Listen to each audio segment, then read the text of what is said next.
All right. So you guys are on this boat with Rad Wave Crash and Best name ever. Shadical dudes. I see land. We're almost there.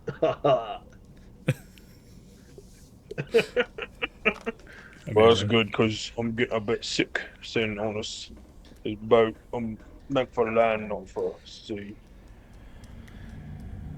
Well, we could always go closer to the whirlpool. Gives you a real ride. No, I'm all right. I'm good, thanks. Yeah, no, I think we're good. I think so. I think with all the stake of the entire world and the universe and everyone in it, Oh, perishing, probably a you say better idea to steak? Mm, just well, we You can get you a haven't eaten. steak.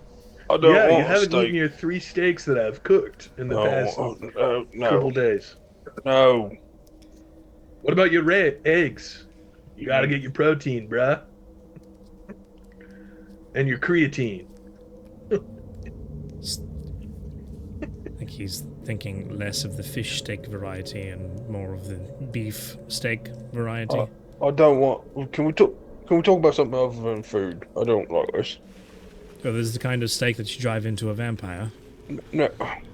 Can we make land, please? I don't feel good. I want to get off a boat. Yeah, we're almost there, bruh. We're almost there. And the boat kind of is coasting on the shore, looking for a good place.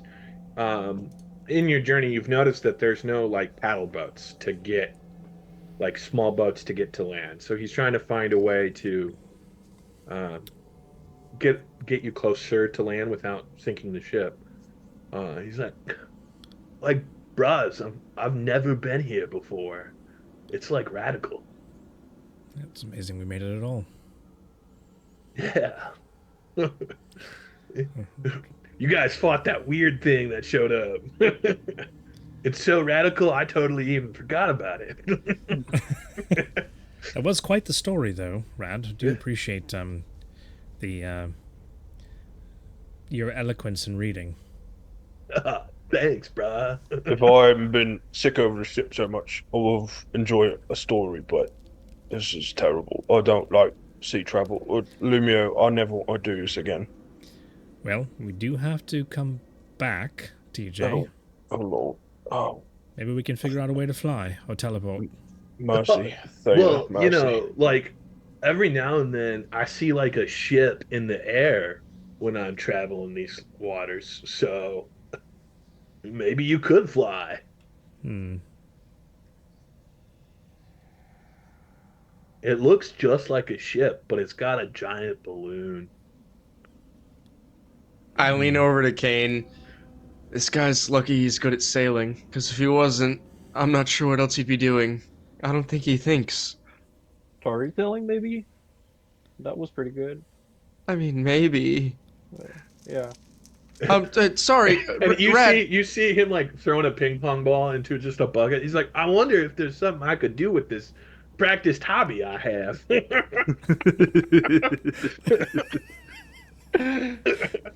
No, definitely doesn't think. Definitely doesn't think. So, Okay, it's Rad. Rad, how is it that you're going to pull us as close to shore as you can? Um, Yep.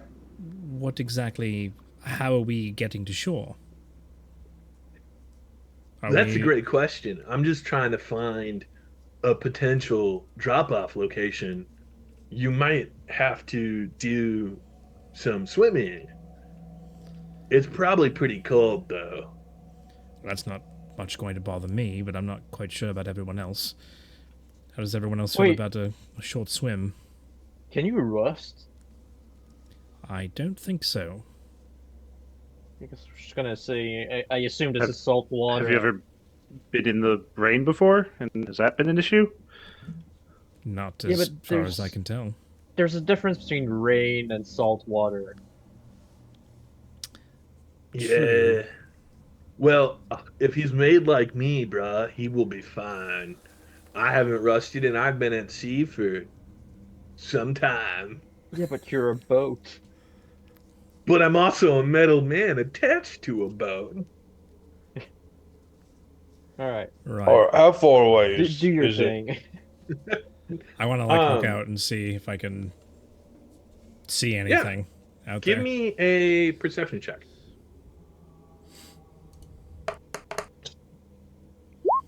At 20. Oh, Okay, nat 20. You go ahead and you climb up the. It doesn't have because it's more of a rowboat. It doesn't have like a tall mast, but you're able to climb up a little bit. Um, yeah, if you remember, I described it that as you guys started to go out, like slots, automatic oars came out and started. So, Gotcha. Okay. um, and then, but anyway, yeah, you climb up a little up the small mast, and you're able to kind of peek over. And as you're kind of peeking forward, as you're slowly drifting forward, you see like over the crest of a hill, you do see a rooftop approaching. But it's like a wooden roof, and you can already see like it's caved in part of it. So it looks part of you can deduce that's probably a destroyed roof or part of a destroyed So building. we're But pretty close to land if I can see that much detail, right? yeah, yep. Like he's as close as can be. There's been a few moments where you've heard like a as you've like pushed against Oh, we're like the there. shout. Okay, I thought we were still traveling and we were looking for a spot to get Yeah, closer. you're traveling along the coastline Okay, trying to find a good drop-off point. gotcha. I kind of call down to everybody. There's some kind of civilization, perhaps destroyed buildings. I'm not quite sure. Caved in roof over the crest of a hill that I can see. So I don't know if that's what we're looking for or not, but someone was here before. Do we want to get off here? All right. It's a place to start. I You- agree. I'll get I off look to, anywhere if we can just get off. What's her name? Tahteil. Yes. Is there any? Do you have any direction on what we're looking for, or is it just somewhere on this land? All I know is that this is where she was first slain by the gods. This was her domain. And then this land used to be connected to the mainland. But in her last battle, her last awakening, when they slew her, she created a whirlpool with her magic, and it started to swallow the land. And as far as we've noted in time, this land has been slowly being consumed. Um, I don't know if that's protective measure or what it may be, but um, I just know that there's dark magic involved with this land.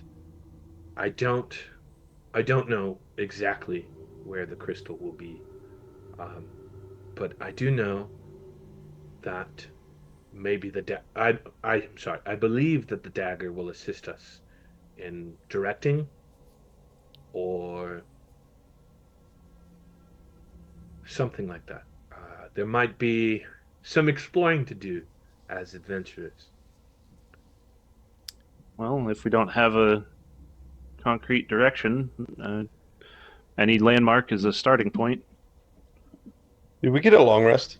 Yes, yeah. Okay. You've been traveling for I'll say it's been about a week since you guys have left Oh. Oh, the wow.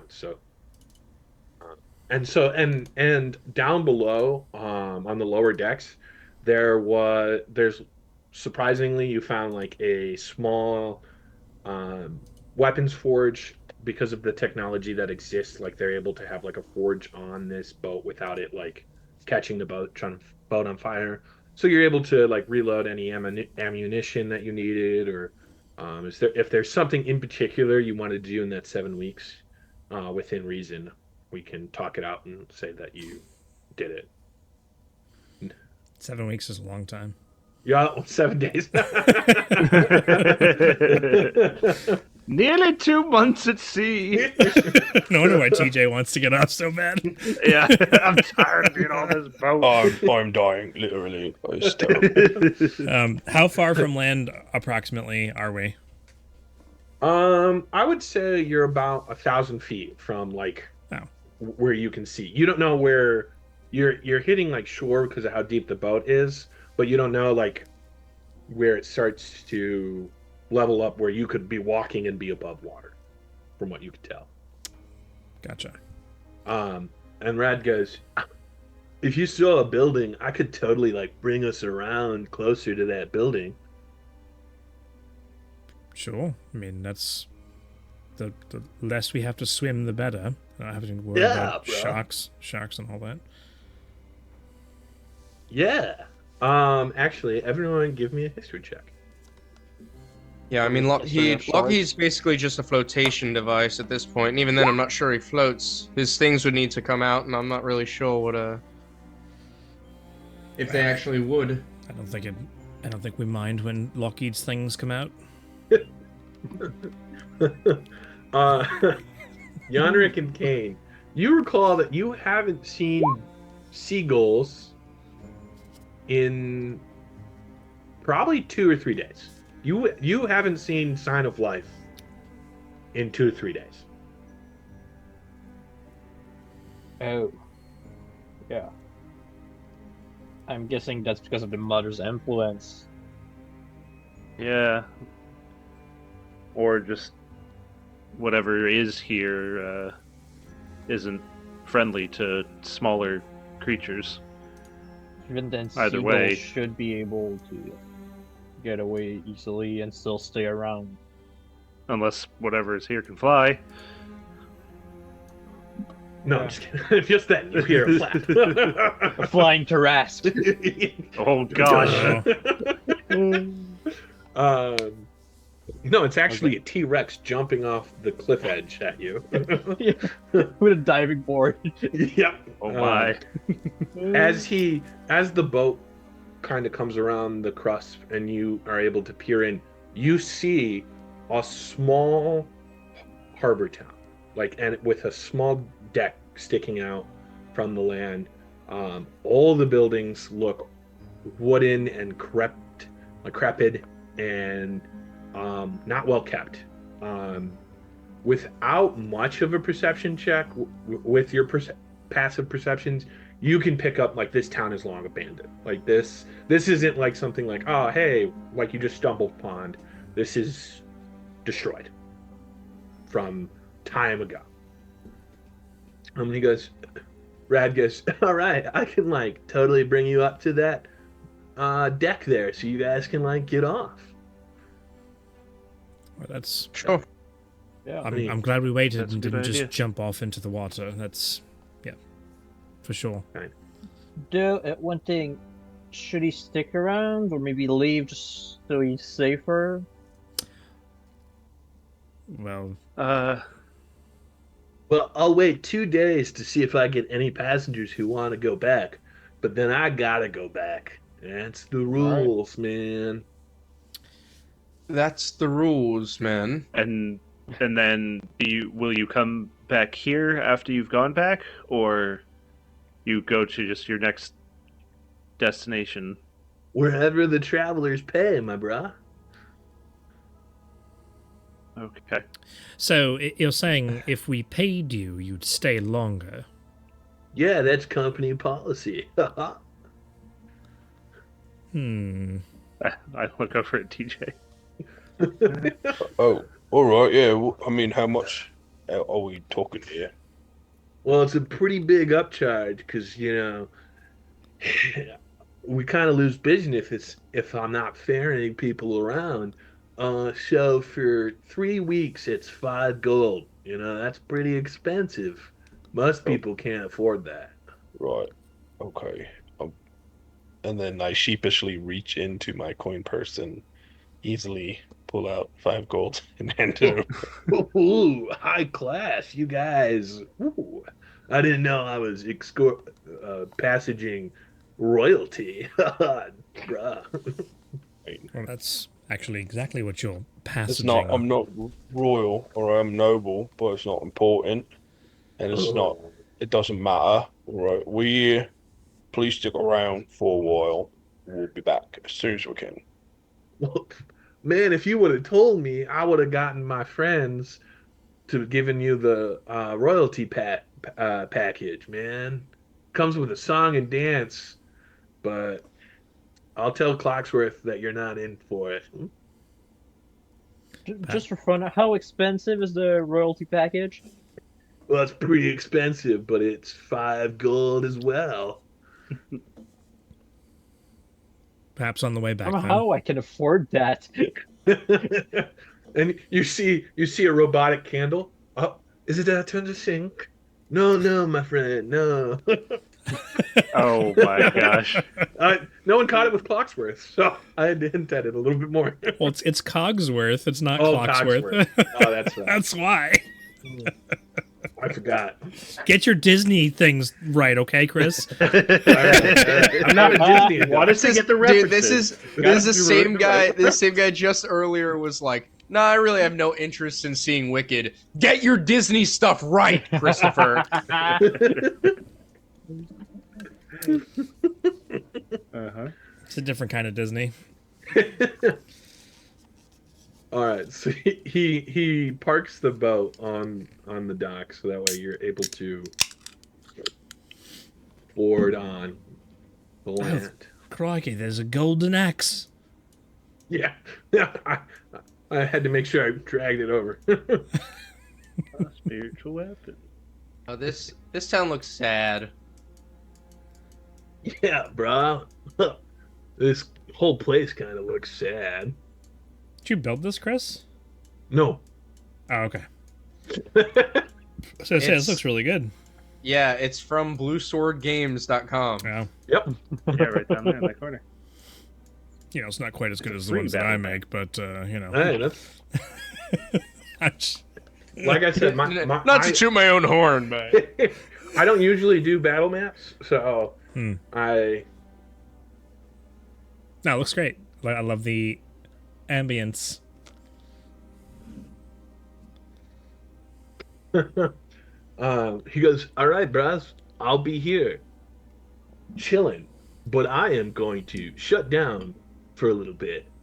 See you in 3 weeks." And he like, it's not like he powers down, but it's almost like he's rested, right? So he's kind of just less aware, but you kind of see on the sides of the boats like little poop, poop, poop, like kind of like those lights that go along a pathway kind of pop up, and they kind of have a small scanning eye almost coming across, so that way the boat seems secure. How's the temperature out here? It is freezing. Welcome to Canada. This is not just Canada. This is Super Canada. Super Canada. Super Canada. so Super we're in cool, like, man. are we in like Yellowknife, Yukon? You hear it. Hey, I love that you named hey. a city and then a territory. Well, I'll figure it out another time. It's super good. Does that mean in Super Canada they pay us for healthcare? Who's to know?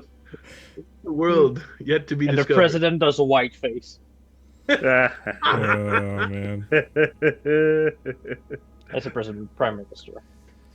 All right. Oh, And, dude, did you get Americanized, Felix? What time of day? You mean the governor of that's Canada? a great question. You would assume that it's probably still morning, but there is like a natural like fog over, kind of cloud over, so it's hard to like directly tell. But you guys did just kind of wake maybe about 2 to 3 hours ago.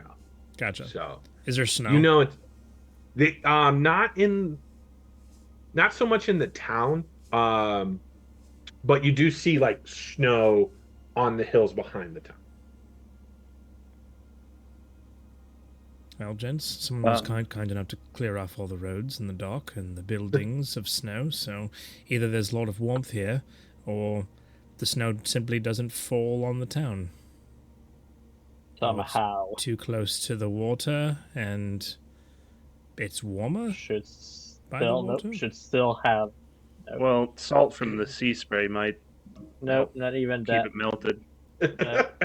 Well, let's get into the physics of it and the chemistry. Yeah. Or I can just drive down the road for like 5 minutes and just show you. Or I used to have a professor in schooling, Neil deGrasse Tyson, and he used to talk a lot about weathers and cosmologies and the gods, and I just tuned out, so I don't know much about. But I figure if we're talking about snow and whatnot, and I'm happy it's not here. Also, do we want to explore this place or see what's past it? It's pretty deserted, and if it's been around since, well, the Wars of the Gods, I'm not sure how much would be here. Well, if it's been around that long, Look. maybe we've got some clues of, I don't know, a local library. It might have children's books with stories about whatever happened here. Or where specifically on the island she was defeated. A local library here wouldn't have books about what happened here. Like someone writing as it's happening. Well, I think Or not. we all know the dagger's not here. I do believe that's called Right. a diary when you write about what's happening, or a newspaper. Yeah, maybe there's a newspaper and Also, can we carefully pull out the dagger, see if it's reacting at all now that we're here? that was a good idea. Yeah, and so I believe you never designated who had it, but I kind of said it was either Sure. TJ or Irwin. TJ so. had it. Oh, Oh. I think you're I right. forgot It we was have TJ. the dagger. Oh, that's right, because everybody got sucked into it. What are we so- here to do again? Yeah, Use the dagger on the crystal. Yeah, we're Break going it to use the dagger on the crystal. and finish Good to off the mother once and for all. Dab So we have to a shiny find the rock. crystal. Yep, find Yeah. the crystal, and it will destroy. Using the dagger, you can destroy the crystal. Otherwise, the crystal can't be harmed. I Gotcha. pull Because the dagger out and hold it up. By the power of Grayskull. I heard that once. No, It's like a command word. As you pull out the dagger, you see it. It for a moment it's glowing its normal purple, and it's like a very dim purple. And for probably a good 30 seconds, nothing happens. But then about 45 seconds of boop, like a pulse happens of the dagger. And then you wait like another 45 seconds, and it boop. As it pulses, I'm going to point it in different areas. Each pulse, see if it pulses stronger in a certain direction. As you kind of point it north, it pulses more at the tip of the dagger. But it's still like 45 seconds. Like it's you can Well, I maybe think- gather that the pulsing has to do with distance.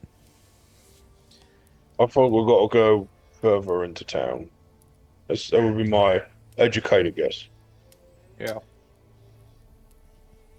All right, well, let's start marching. So we're going north. In the water we go. No, we're going on the south. The close. It was further away on the dagger when I went north. Further, right, is it? So On the map, like, north is south. Okay. is it? Oh, I'm not sure. Yes. Yep. Never mind. We're going north into the town. That's the direction. As you guys start to get to the end of the dock, you actually do feel like it starts to warm up as you get into town. As you get closer to the town, it warms up. Go ahead and feel free to either give me a nature or a perception check. You'll get different evidence based off of what you get, like what you roll.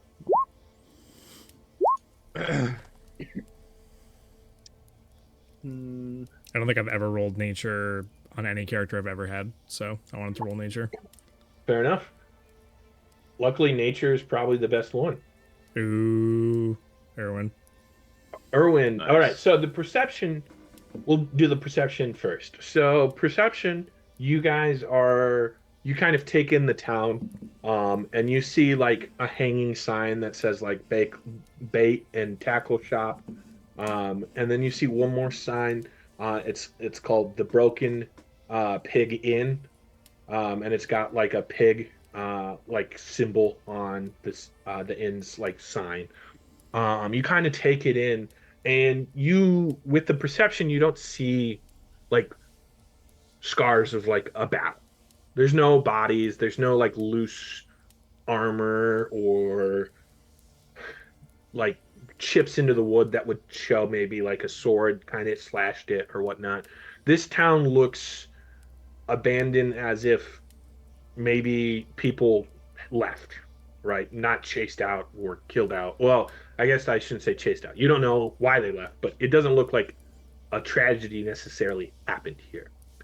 As for the two natures, you notice as the snow hits the stone, it fizzes away very quickly as the stone is heated. And with your nat 20 and being who Irwin is, being maybe a gnome, being part of this, you know that some places near the, like in the Dwarven Kingdom, they heat some of their cities or towns by lava rivers flowing underneath the towns.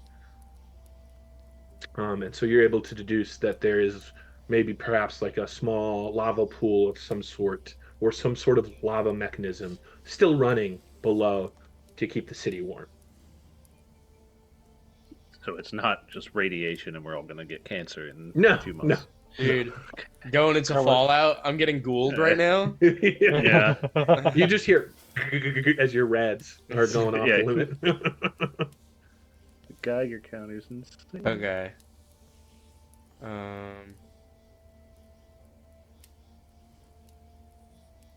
All right. And just to give this one right here is the broken pig. Okay. All right. So, and you see like the door has like fallen down, but not because of, you know, like it got kicked down, but Where? Are you know, there it's any a wooden signs of building. people at all? Like dead bodies, like skeletons, or No bodies, no skeletons. Nothing. Everybody that was here left. Yes. Yep. Okay. At least from the outside. I mean, you know, who knows what you'll see Yeah. inside if you go inside. I'm curious if there's anything in that broken pig an inn. See, and let's go in and give it a look. It seems I mean- dreadfully quiet here. yeah. Eerily so. As you guys, are you just going to walk in or are you kind of peeking in? Definitely cautiously, and if Yeah, anybody's peek not in being first. cautious, I'm gonna grab their shoulder and say something. But Shake him. Are you not are you trying to be stealthy? Are you trying Yes. to like sneak in? Okay. Then everyone give me a stealth check. I will hang out on the outside. I'm not sneaky at all. Or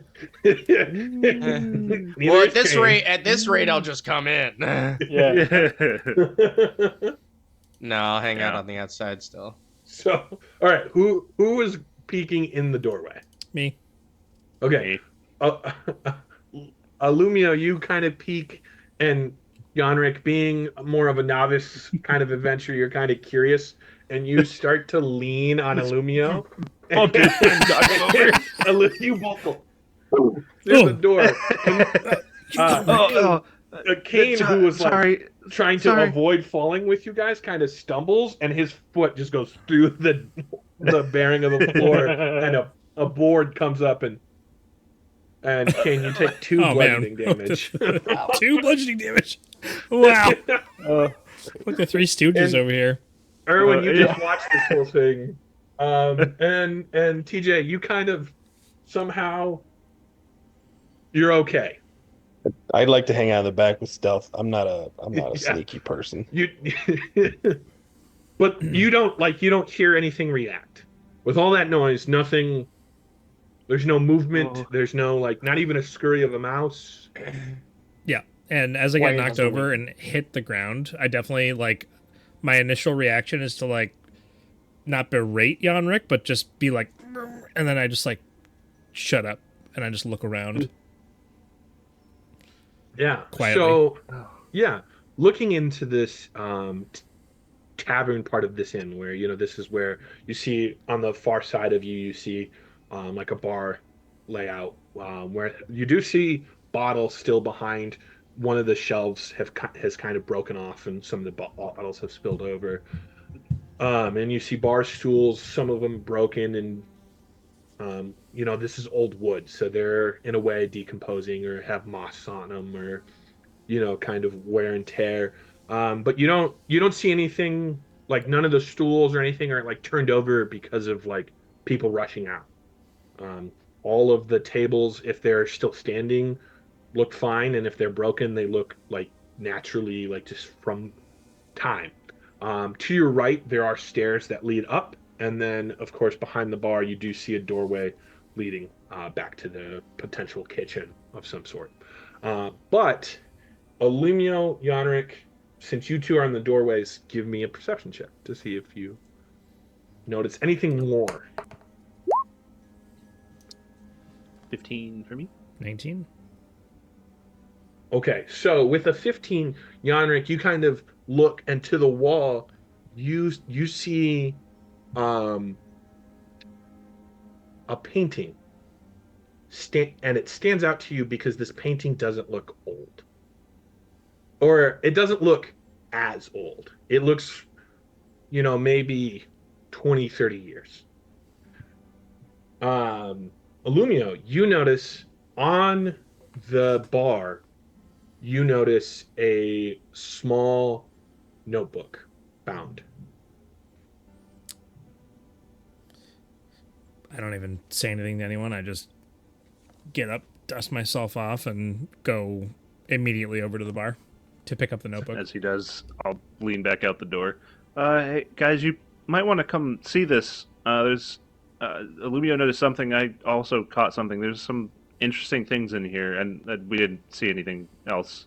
I don't think we have company. So yeah, come on in. TJ leans over to Erwin. I bet it's a newspaper. And then he starts walking in. Fair play. Fair play. And I'll follow him behind him. Kane? Yeah, just trying to get my foot out of the hole I created. Yeah. I'll give him a hand. One sec, guys. You're able to pull your leg free. We don't have to. Actually, let's do it just for the heck of it. Do a strength check. Yeah. As you pull your. I'll definitely give him a hand. Give him. Okay, you have advantage. Go ahead. All right. Help, like hold the board out of the way. Oh my goodness. Kane, Oh, no. I mean, Yanrick, you go to step to help Kane get pulled out, and you step and you kunk, and now you're both just standing there facing each other. And a block comes up and hits you, and you'll take 2 bludgeoning damage too. Yeah, so I'll bring Lockheed Bill over should to just help. stay here, not make it worse. Yeah, I guess. Like I'm walking back over with the notebook that I've now opened, and I'm thumbing through. Like, don't even notice that they're stuck in the floor. Yeah. So as you quickly skim through it, and Lucky Yanrick, puppies. Not Yanrick, Lucky Lockheed is able Yeah. to, Yeah. like, no problem, just set them down. But you're skimming through it. Having I'm gonna cast mending on the ground, on the floorboards where we broke through, so nobody else falls through. Just to fix that. I'll cast minor illusion to make it look like it's fine. That's hilarious. No, I'm gonna actually fix it. I was about to. I'll I was about also to cast fall in. mending. I was about to fall in because I wasn't He's paying busy attention. reading, and you guys just. That's the fixed reason it why I was as doing he- that. Okay. As he steps, your mending comes through, and he just at the nick of the moment. But it kind of because as a warforged, he's a little heavier, but because of your magic, it's able to hold sturdy. But you're flipping through the journal. Well, you flip through it and you realize it's a journal.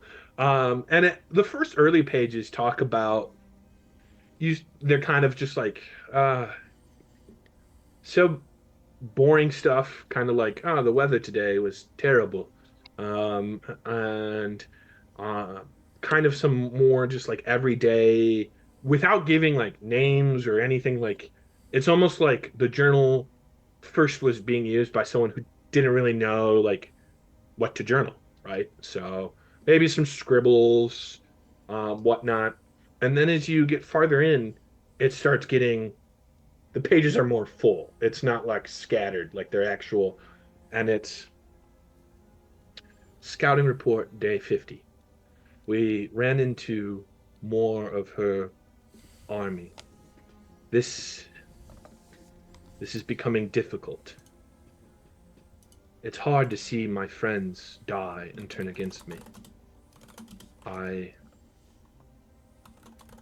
I don't know what has come of this land, but it's terrifying.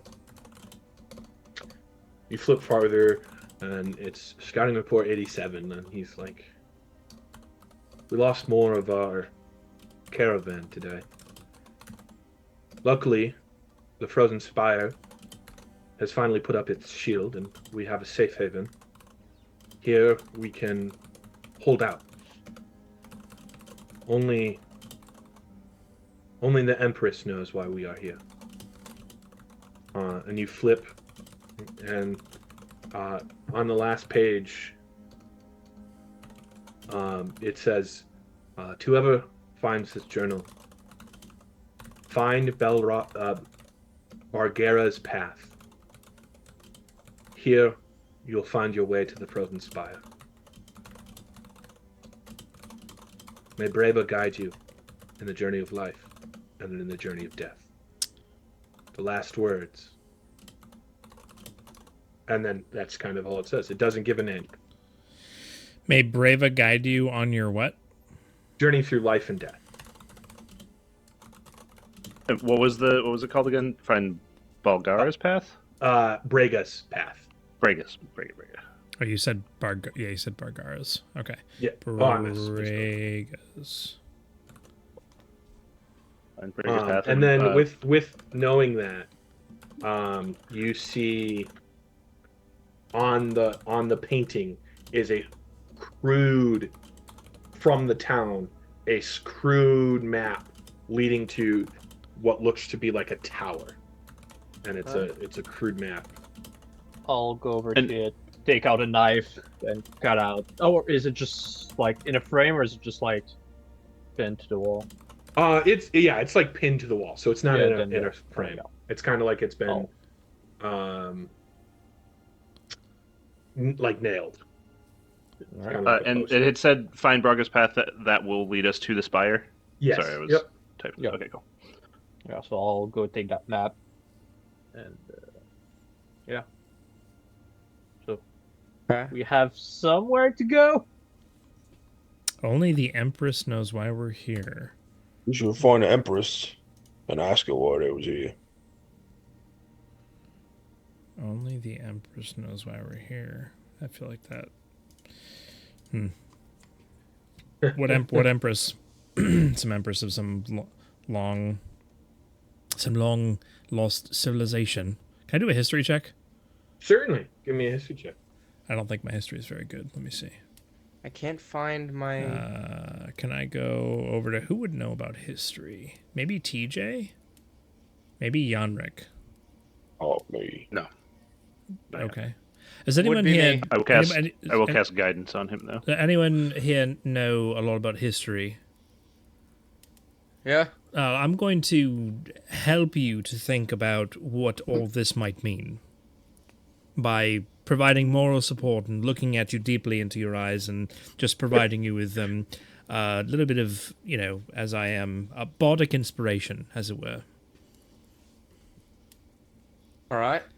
Sure. And that's my bardic inspiration, which I will use. And then you got guidance from Yanrick. Where's my bardic inspiration? So. Oh, Plus a D4. okay, there we go. And a Well, I'm gonna D8 need it. and a D8. Am I being helped or no? Yeah, you No. gotta. Well, I'm. Okay. You're helping him as well. Chris, so can I do that? So you have bardic and bless, not bless, Guidance. guidance. Yeah. Because you have the journal and the notebook, you do have advantage. Okay. So I'll take the 6 plus 7, 13, then roll a d8. 18, then roll a d4. 22. 30, 20. Nope. Nice. Yeah, the 2 had already popped up before you said 22 on my screen, so I was like, That's math. Yeah. Temp? I get it. As you know, your math skills disappear once you're no longer a DM. So That's it. Assuming he has them yeah, as a DM. with a history, you have heard only one other place, or know of one other place that has ever referred to an emperor or an empress of that kind, and that is the Riddell Empire.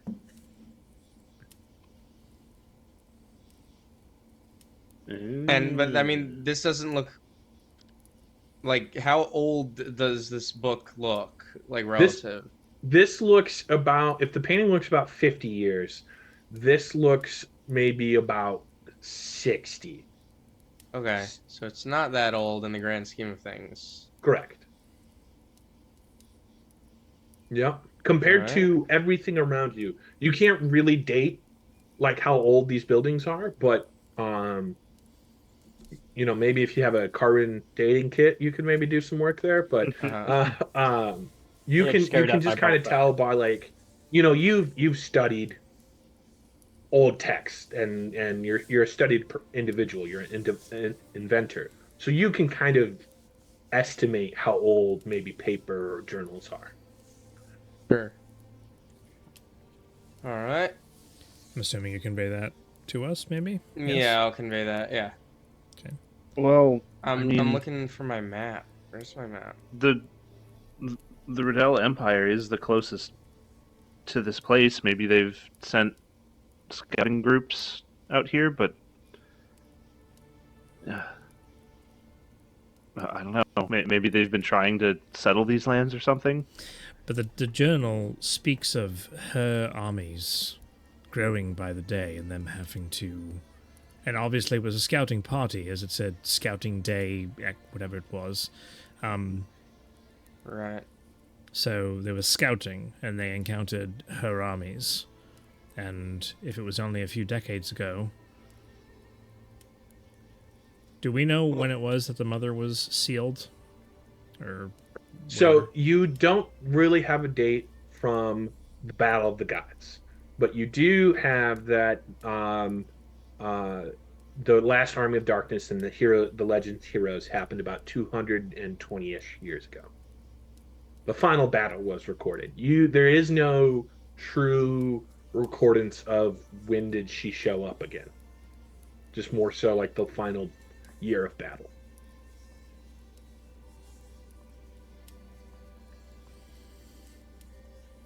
All right. I mean, the Empire has been pretty isolated and quiet over the past number of years. Maybe they've been focusing their attention here. Maybe they know something's going on, so that's why we ran into that one lady trying to find dagger as well. Oh yeah, that's where you, if you recall, you met her. She never got a name, and you got Alpha, the big bulking Yeah. Alpha and Zero. And and Zero. Zero. Though you didn't really meet Zero, you just heard the Yeah, name. we just heard the name. Yeah. Hmm. I mean, if nothing else, it's been a while since they were here. Maybe what they were trying to do failed and they've moved on, or maybe there's still other scouting parties here. Either way, we should keep an eye out. Right, TJ, while this is all going on, you feel the draw of something pulling you upstairs. All right. As we're standing here, I would also just want to run Divine Sense and see if there's any undead or celestial fiends, and I'm just gonna. What was it? Is it just an instantaneous thing? Yeah, yep, I think so. I'll do it down here, and then as I'm going upstairs, I'll do it again because I And can't tell if was they're there a behind comma total between cover. celestial fiends? It's celestial It's fiend. Okay, just making sure. Yeah. So So- you Only celestial obviously pick beings. up Thali right next to you, right? Because she's a celestial. That I just wanted to be like, I didn't want it to make it seem like a celestial fiend or something. So Yeah. um, you pick her up, but you don't sense anything. Um, and you said you're gonna keep casting it as you go upstairs. I would get Does it like upstairs stay up for and like like 10 minutes? no, Yeah, it's kind of. does it? I'm pretty sure. There was like a magic detect magic. To the end of your next turn, so it's only Oh, so yeah, it's like yeah. 6 seconds. Yeah. We'll say because Just you're out of just a quick combat, scan. you don't have to waste another divine sense. We'll give it kind of just for mechanic purpose. I use it and then I sprint up the stairs real fast. It's like when you turn off the light in the basement. Yeah. Yeah. You as you get upstairs, you don't you don't detect any celestial fiends or undead. But because of who you are, and maybe through the goddess's light, you do detect behind a door a soul in some way. Like something's behind this door, but it doesn't feel hostile. Hello? There's no answer. It's behind the door? Yeah, like one of if this is the inn, this is like one of the rooms, and it's in the room. I call down, I'm going in a room, and then I'm gonna open the door. As I'll you start heading up to help Me him. too. Me too. Back in the- perfect. As you open the door, you see resting on the bed is a dwarf skeleton, not alive, but a skeleton of a dwarf who has passed. Um, kind of sitting here, not sitting here, like lying where his arms are over his shoulders, um, and it's decomposed. It's about, uh, yeah, it's completely decomposed. You see next to him on the nightstand, you do see a pen and on the bottom of the nightstand, you see a backpack resting up against it. I go over, I check the skeleton, I make sure he's not gonna come at me. Yeah, you do. You divine Like sense it. shadow box it. Yeah, you kind of. Come on in. Oh, It taste. doesn't look connected. It poke it looks with a like stick. it's a skeleton that has fallen apart in this bed. And you kind of take a moment and you look at the backpack and you see that the name Guldar is on it, like stitched on it. Interesting. Now I'll wait for everyone to come up, and I found this thing here, and well, it seems like this guy died, maybe peacefully. Seems like no struggle. Doesn't look like. I haven't actually looked at the room. He's just guessing. But I don't know. There's a book there. You're better with words than I am, Lumio, and I'm gonna look through this bag now. You didn't What's want the name to. on the bag? Guldar. Uldar. Gudar. It's like Balder, but with the letters rearranged. I'm gonna go over and if there's a pen there, is there a note in the? It's on the nightstand. Is there other drawers? Yeah, you look through the notes. I'm sorry, you look through the drawers. You don't see any notes. But as you kind of look around the nightstand, looks like maybe it got blown off by something. You do find a small piece of parchment, and the parchment, as you open it up, it reads, "My journal is located downstairs. Please use it." Best of luck, Guldar. It's like I guess we should have come upstairs first, and checked this room. It's like when you do things out of Yeah. order in a game, Yeah. and the NPCs say something about what you've already done. Yeah, But as The you flip it natural up, order you of also things notice that is there's upstairs, another downstairs. map to the tower. So maybe in case uh, the map had maybe disappeared or got destroyed, there was a second. I do have the ability to speak to this individual. I'm not quite sure what questions we would ask of it. Chris. Yeah, no, I'm getting a voice. I'm getting what knowledge will he have? I totally forgot you can do that. So. I'm ready. All right. It seems like this individual is probably not that important, to be honest. Probably doesn't have He was, very many lines of dialogue. only here and knew what happened, why he was here. Nothing important. Right. Exactly. Well, TJ, anything in that backpack? Oh, sorry, I totally forgot you said you were doing that. You find like I don't. This would be up to interpretation for you, but the Speak with Dead spell does mention it's a corpse, and it still has to have a semblance of a mouth. So I don't know if you would classify a fully cleaned skeleton as a corpse or having a mouth. Is that so the new writing? Because it's never like in Critical Role, it doesn't matter if it has any of those things. Yeah, but that's if it counts that's the for old one. anything, I will say that I have never paid attention to that, and in other campaigns, full skeletons have talked. Cool. Even skeleton dragons have talked. So Just making sure. I mean, I've seen No, it that's- where that's a even fair point. just a skeleton head, Just making sure. just a skull has worked. No, that's a so- good point though to bring up, Eric. So I appreciate it. But in Sura mechanics, it's a hybrid of D&D, but not often accepted in many local stores. Sura mechanics, skeletons can do. I would stupid also shit. bypass that verbiage on that spell for any campaigns because, like, how often do you really use it? In my opinion. Yeah. Nah, you can do that, otherwise it's just broken. Like, come on, Tim, balance. So, what was in the backpack? So in the backpack you find two perfectly sealed health potions. You do find one potion, one vial that's almost empty with a little bit of liquid at the bottom. And then you find like standard adventuring gear, 50 feet of rope, looks like though completely terrible and smelling, very, very, very, very, very decomposed beef jerky. This looks like an adventurer's backpack.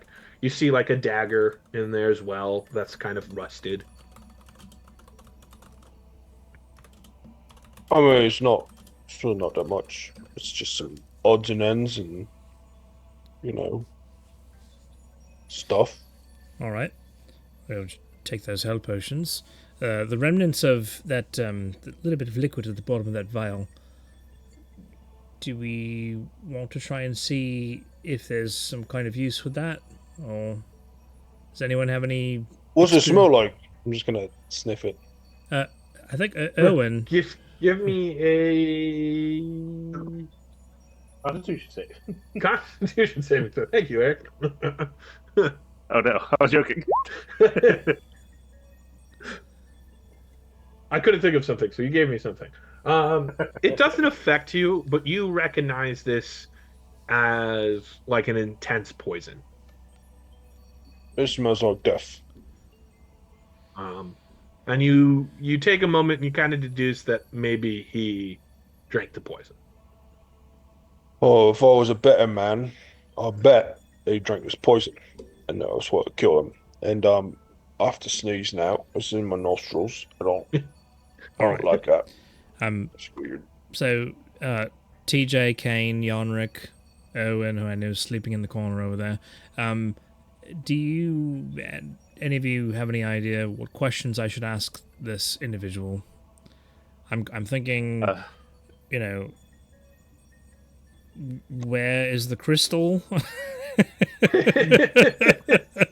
Do they know where the crystal is? What this tower is supposed to be? Why there's a shield that it's supposed to? What were they doing here? Yeah, what are they looking for? Where is everybody in the town?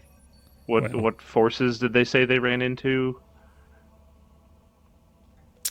So, I feel like maybe we should write the questions we're gonna ask before we ask them, because maybe if like he asks us what he should ask, the skeleton might answer. Right. Yeah, I should be fairly good at asking the questions and not worrying about randomly, accidentally asking an improper question once I've cast the spell. I don't know that we care so much about what the forces were that they encountered, because it's just more of her forces. I'm not so sure we care so much about why the town was abandoned, because it had something to do with the mother, and or maybe we do. But I think the more pressing things were the other questions that were asked, which was you, Yonrik, you said something about a force field, some kind of shield protecting something. I don't recall that. Yeah, didn't the notebook mention that they had to activate the tower to create a protective field of some sort? The journal said that? Yep. Yep, it did. Day 50 mentioned running into more of her army, terrifying to see their friends dying. Day 87 said something about lost more of the caravan today. We can hold out here. Only the Empress knows why we're here. Yep. And And then- that in that day it mentioned, it said the tower is up, the field's up. Or I can't exactly remember the exact verbiage I used, but it did mention a shield being up. All right. So, how do we deactivate the field from the tower? Well, even if we need to, I think we'd want to know first what the field is, whether it's keeping something in or out, or So, what is the purpose of the field? That is, the tower is up, the field is up.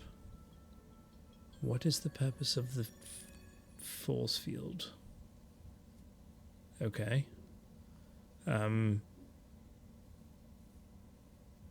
What were they here doing?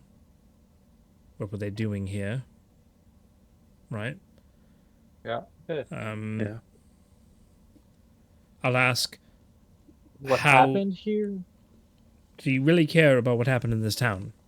I mean, could help us, what's coming up. Because I have a feeling maybe what happened here was caused because maybe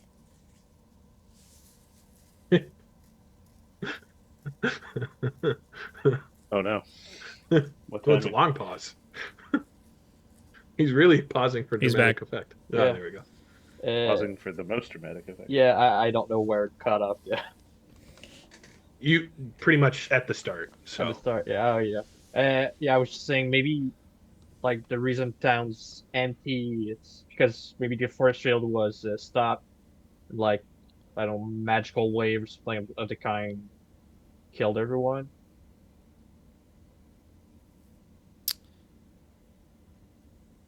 Just by asking what happened here, we maybe might be able to know what to expect going forward. We could also ask where Brigis's field, or path, is. I think Wait. I think that one It- makes it- the most sense. Honestly, we're gonna ask a but dead isn't that the person. map I just got from downstairs? Well, Is it? Why would the journal say find Brigis's path? If I mean, we have a map that just has. Didn't it say follow Brigis's? follow. And then, but Oh. remember I the wrote it. map was about 50 years. Well, the journal's about 60. Oh no, it does say find.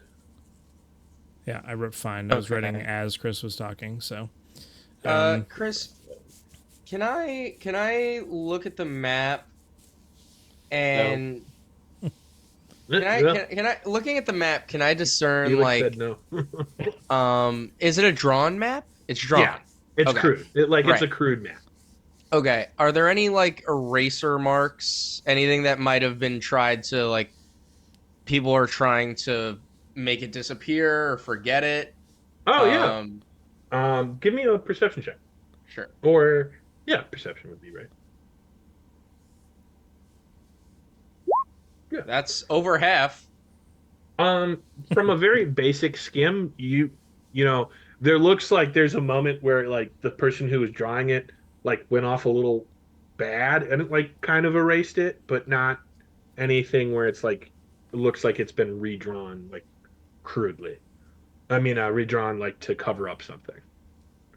Maybe that the person who drew it isn't the best artist. Okay, so it just looks like it's an accident. They're not like redoing things. Yeah, yeah. Okay. Okay. Um. Yeah, I mean, there's no information on this land, so we can't even make an educated assumption on what this path is, unless the path is this lava river that's underneath the sidewalk. It could be. So here, just to push things along a little bit faster, as we are on a bit of a time crunch, I believe, trying to save the world after all. Right. I think I'm going to cast the spell. I'm going to ask the first like 2 or 3 questions, and then to avoid a slip up or a blunder, if I am lost as to what I'm going to say, I'm just going to look at each of you in silence with my eyes wide open, hoping for a Aren't suggestion. they always wide open? Shut up, Kane. All right, I is that something swear, good this enough, guy, Brian? this guy's the same wisecracker every single game we play. I swear. All right, and I'm going to cast Speak with Dead. Perfect. Felix, will you do the honors of being our counter as It's 5 questions, right? Yeah, I know. I'm just being Yeah. not being a little I'll do it. facetious with it. Pathesis. Facetious. Oh, now I messed it up. Fascistus. You see the magic kind of taking hold on him and the skeleton because resting on a bed like it's kind of like thunk like down into the bed and it kind of forms as if it is a living skeleton and a voice comes through. I am ready to answer.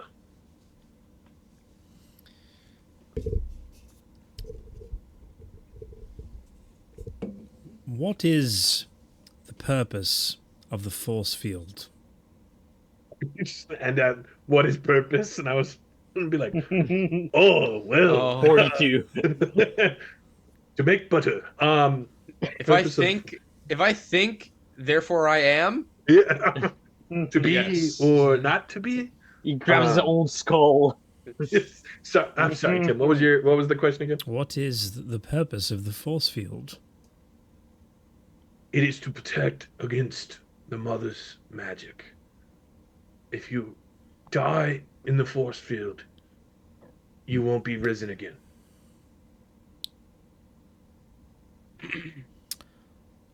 What was the Reddle Empire doing here? We are protecting. We know the mother will return. We fight her army.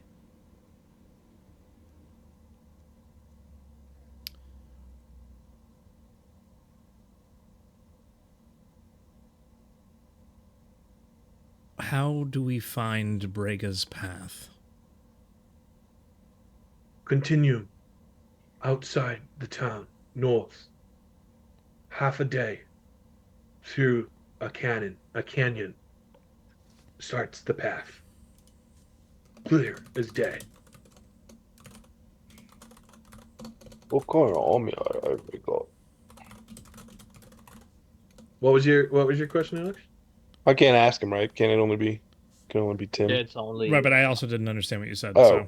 So What kind of army? What kind of enemies were they fighting? Well, I mean, army is such a vague word, and was there constructs? Was there What forces are we going up rat against? maybe? people? Yeah, exactly, something like that.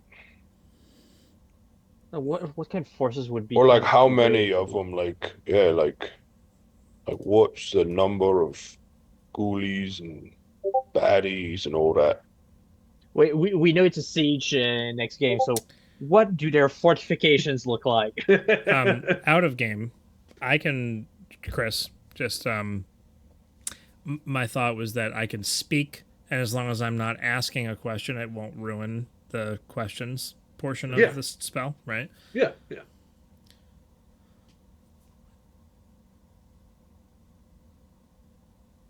to me, it's a bit of a conundrum that this force field is up on the tower, and yet it prevents those from inside from being risen once they perish. And so the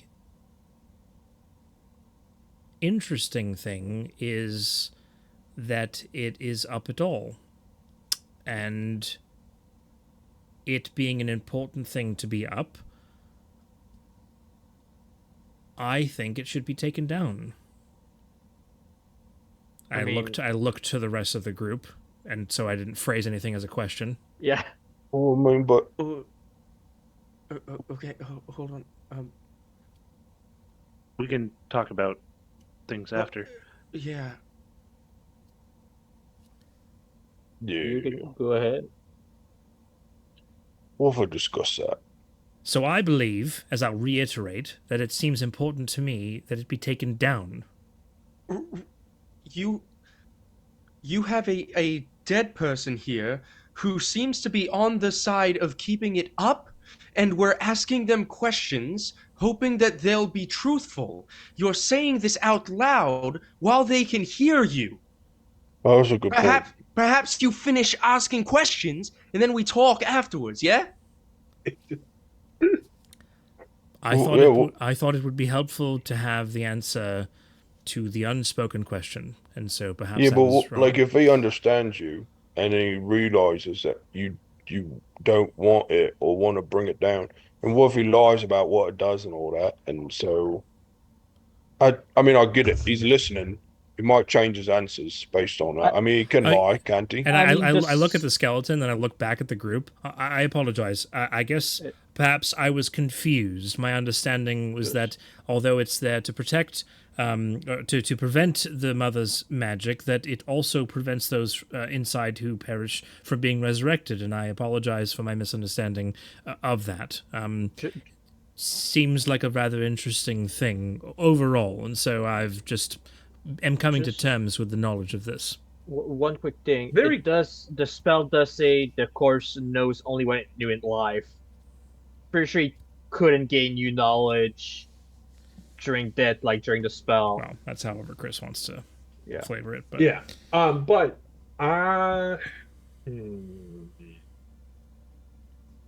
everybody give me a religion check.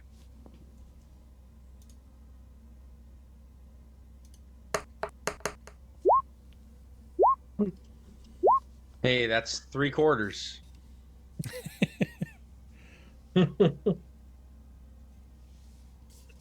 Also,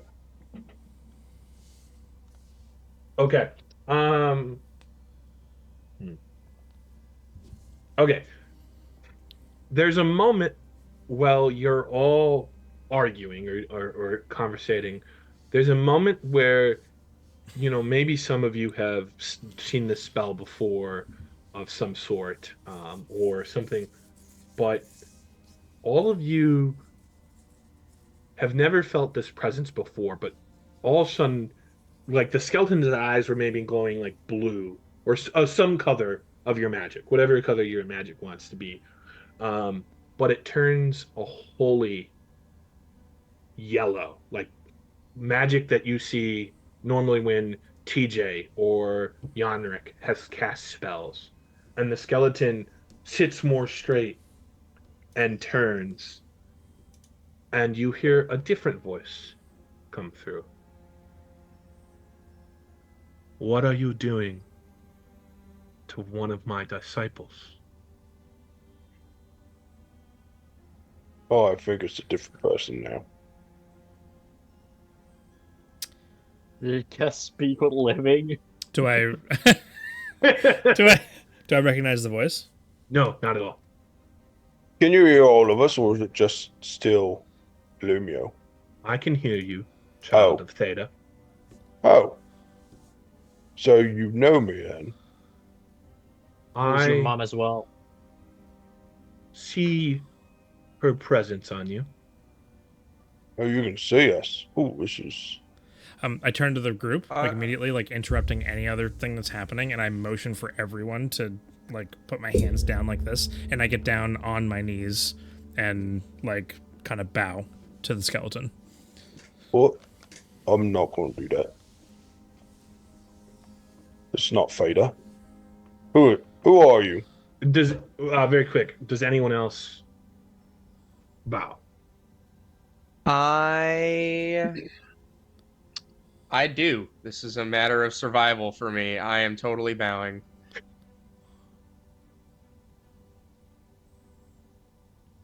Yanrick, Felix? Yanrick, Kane? I don't know. Eric? No. Okay. So just to verify, I won't fully bow, but I'll like do a respectful bow of the head. okay. So just to verify, TJ's Recognition not of bowing. divinity. Kane, Irwin, and Lumio are bowing, and No, I'm not bowing. Kane's not bowing. Kane's not bowing. Okay, so Irwin and Lumio are bowing. TJ and Kane aren't bowing, and then Yanrick's in the middle, where you're doing a polite kind of. Yeah. And are you doing like you're on your knees on the ground bow, or just like a standing like forward bow? Me? Yeah. What's the full bow? Is it a grovel or? So it is a grovel, but then I immediately like come back up because I'm excited about who we're talking to right now, and I want to try to interrupt anyone else that's trying to talk right now. I don't know if anybody's trying to talk, but I like turn around to the group, and I'm just like kind of, I don't care if the skeleton can see me or not. I'm doing like the thumbs over to the skeleton. This is Braver that we're speaking to right now. Braver. You speak my name, child. Well, I've heard it in stories and other important manuscripts, and in your servant's journal only recently. Yes. I am quite unknown to those outside my empire. There's the one from Riddell. Yes. They call themselves my children, I suppose. What is your story anyway? I mean, like, what's the deal with you? That is a great question. Not one to be answered here. Make it to the spire and ask someone there. You'll know who to ask, and she will tell my story. There's people alive there. Of course. Might I be afforded a question or two of your mightiness? I do believe you have 2 questions left.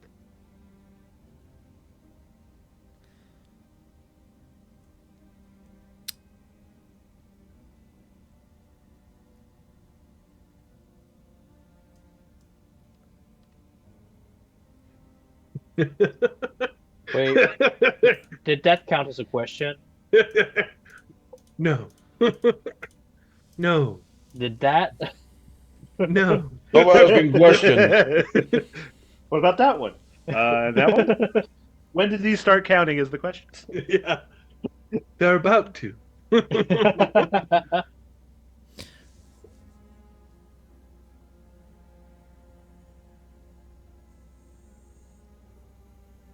Umio, do you have questions? Oh, Braver. And I do hope that I'm pronouncing that correctly. You are. What is it that we may do to gain your favor so that you will guide us on our journey through life and death? Help my people.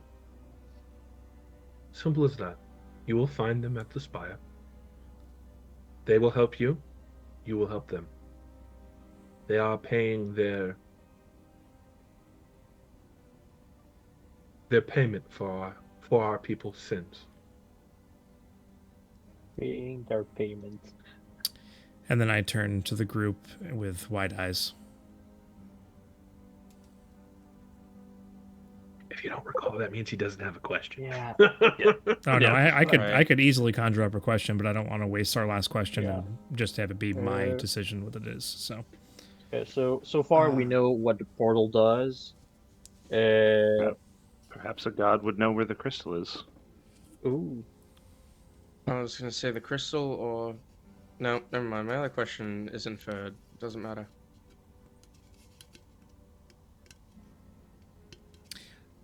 I don't think that any of the gods know where the crystal is, and if they do, I don't believe they're allowed to speak of it. I mean, we already have. I feel like we have a lot of information. Maybe just give it a shot with that little final question.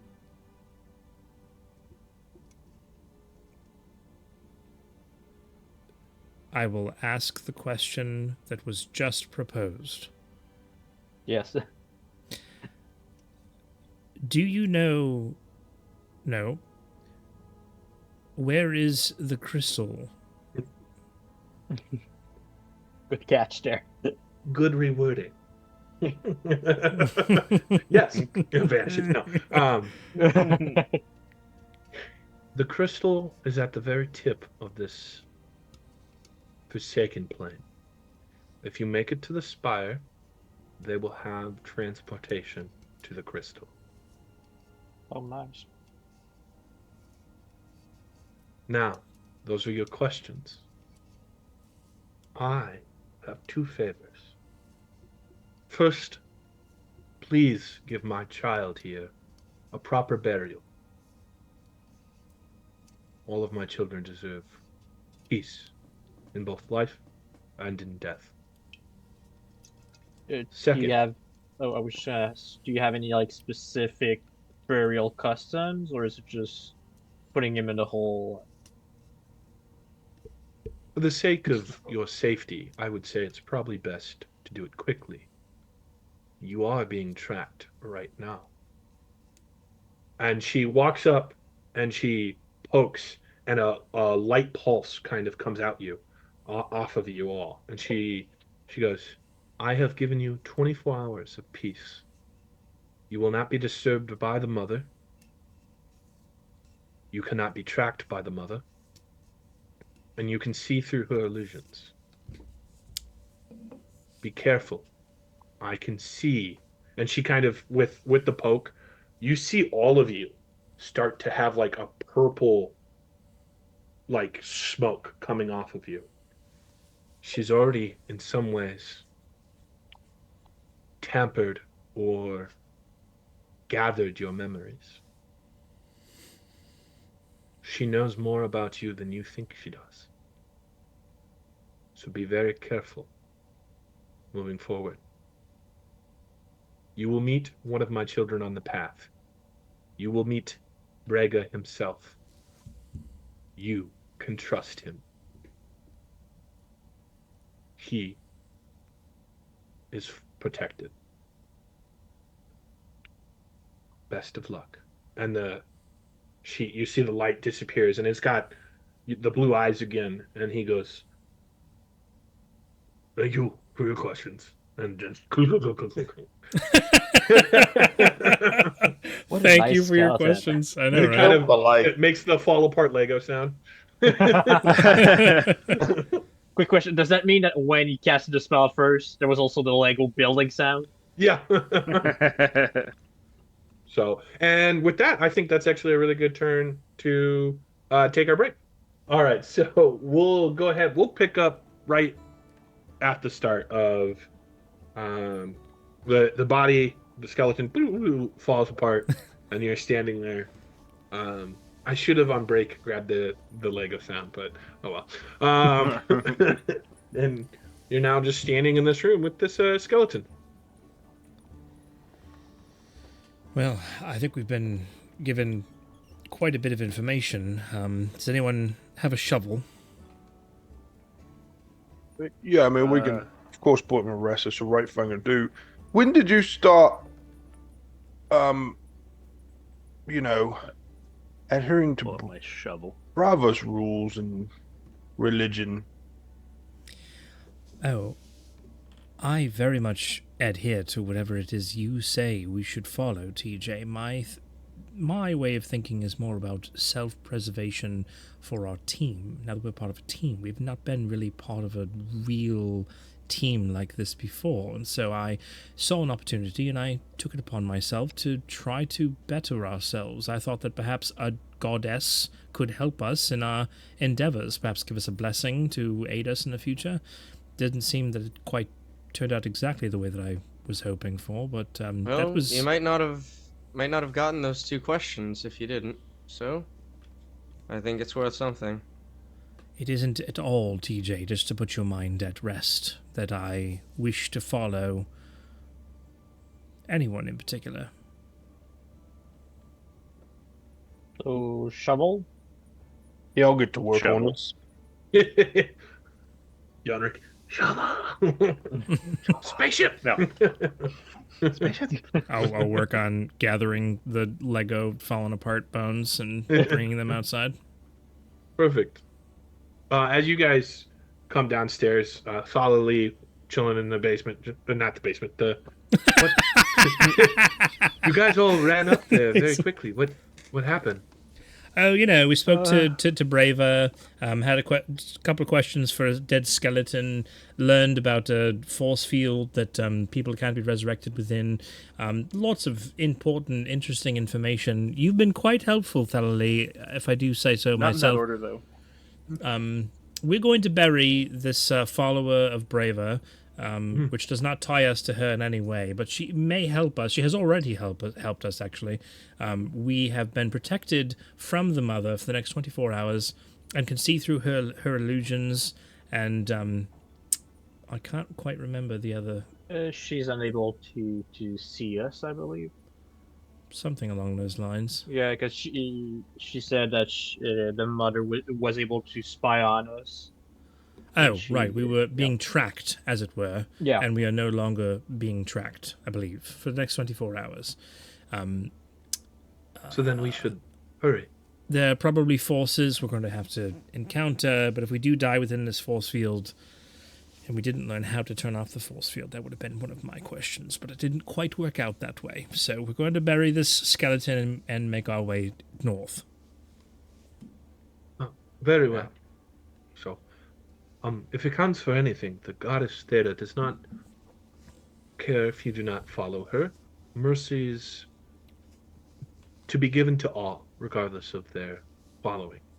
So, no need for apologies or concerns. I wasn't apologizing in the least, but I appreciate your letting me know about that. What I will tell you is that if Theta wishes to preserve my life and that of my companions for any length of time, she can be just as much a mother to us as the mother herself. Thali looks. Oh, I see what you're saying. Okay. Well, the gods have a rule that they should not ever appear on the mortal plane. But Breva, being a new goddess and a rebellious goddess, does not necessarily play nice with the other gods. Well, then again, neither does the head god. They also appear on the mortal realm many times. Thalie, do you happen to know why they named their group or clan or whatever it is they are Reddle with a D as opposed to Rebel Empire? Seems quite confusing. No, I do not. I just believe that they were always called the Riddell people, and due to their red eyes, I think they did something with that, with the red. Well, that makes much more sense. Who has the shovel? Yanrick, are you digging a hole? I pull it out for the third time somehow. He's just got 3 shovels. He's like shovel-head Zorro, shovels. one in each hand, one in his mouth. Yeah. Okay, so we bury the skeleton. We'll just... Yeah, well, you guys Probably can have to a go out of peaceful- town a little bit. Yeah, North. give him a... Oh, sorry, what was it? North. North. Yep. And you guys do a very quick bury, and then you maybe you see Thali even does like an offering of a small prayer. Um, and uh, you guys move on. So as you guys start to head north outside the village, go ahead and give me a survival check All of as you us? guys are following the map. Kane, did you take it down or you copied it? No, he took Took it he down. took it down. Sorry, I just got back. He took the map map. off the wall. Yeah, I Took the map off the wall. Because he said he was going to cut it down, but then it was pinned up, so he just ripped it down, basically. Yeah, because at Perfect. first I thought it was like in a frame. Yeah, I just couldn't remember. Ooh. So, well, I was going to say do it with advantage since you have the map. So,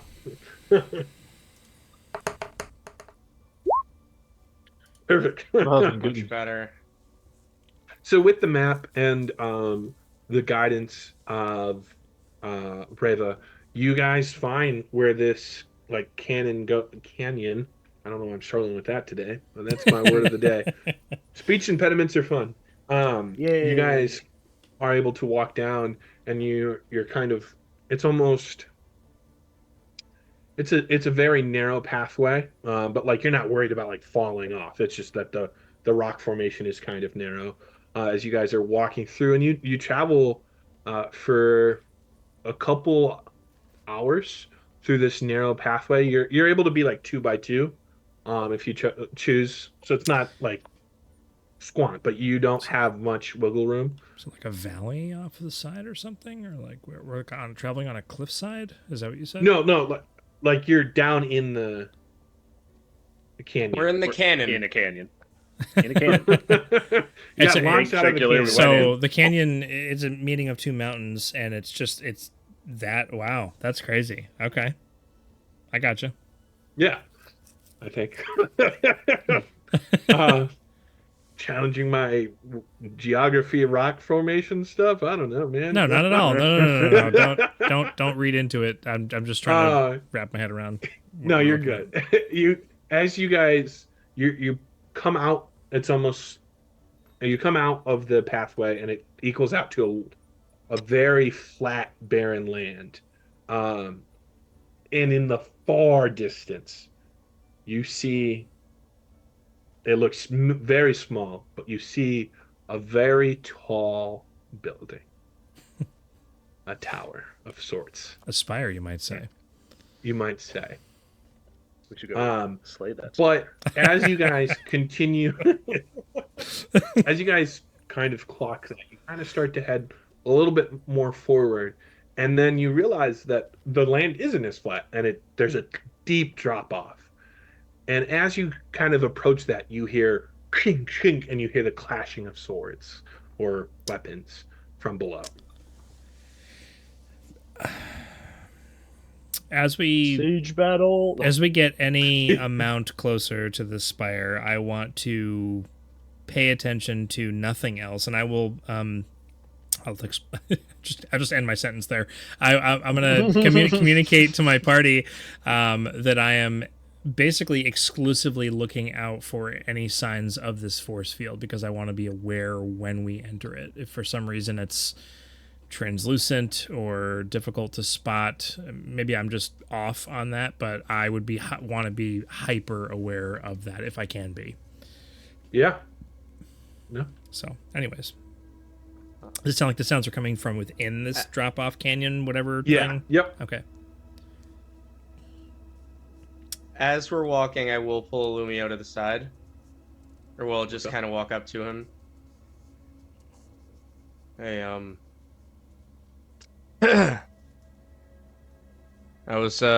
it's pretty interesting back there. I didn't know that you could speak up for yourself against that Tajit. I have no idea what you're talking about. Well, I mean, seems like you two have been a traveling pair for a while now. And from the moment I walked in and met with you... Oh, TJ. I have not heard him called Tajit in quite some time. Right. Well, Tajit has wares. you've been a traveling pair for some time now, and from the moment we all met, you were singing his praises, and so I'm just very shocked that there was a minor disagreement there, and you pushed back a little bit. Is all. I think that was. I'm surprised, but I think it's good on you. Well, I appreciate your appreciation for what I was able to accomplish, but the reality of the situation is that there was a misunderstanding, and it was on TJ's part, and that is nothing new to our relationship. And so I see him as someone who is wonderful and who should be cared for, and he just doesn't quite seem to see everything that I do. And so if I'm able to help him in the way that I am able to see things, then I would choose to do so. But I appreciate your noticing of what you presumed to be a disagreement. Right. Well, that's it. That's just something I noticed, and wanted to say something. Like you said, we're a team now, at least for the time being, and so after traveling with TJ for 2 weeks without the rest of you, and now everybody being back, it just feels a little bit more real and personal now. So I'm trying a little bit better to try and be on similar pages and not as abrasive. So Well, I, for one, will be the first to say that I believe you've had incredible character growth from our first encounter in the tavern. And quick point of clarification. Actually, I'll start by saying I greatly appreciate whatever it was you did to keep him alive, as he is someone who I value with the utmost urgency of all life on this plane of existence. And I was not there to ensure that he was alive for those weeks. But he is my best friend and my brother, and someone who I intend on. And I just pause, putting to rest when the time comes. Perhaps I'll shut down for a while. Anyways, I appreciate your stature. yeah, well, most of it was just having Lockheed's hand gently placed on his collar, make sure he didn't go too far, like a leash. Did he have any... He didn't have any episodes while I was gone, did he? Episodes. Oh, it's... Well, I mean, sometimes he just does this thing where he gets all high and mighty about things, but I think I kind of do that thing too in a different way. So doesn't sound like TJ at all.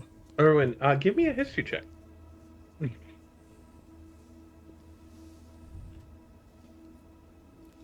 that's half. You do recall with half, you do recall that there was one night where TJ had a nightmare and he kept apologizing for something. But you never asked him because it that morning after he seemed much more reserved. I'll let you though, Alex. If you did share, you could open up about it, but based off of your backstory, I don't think you would have. So you can correct me if I'm wrong. He's rereading his backstory, so he doesn't forget what he... Yeah.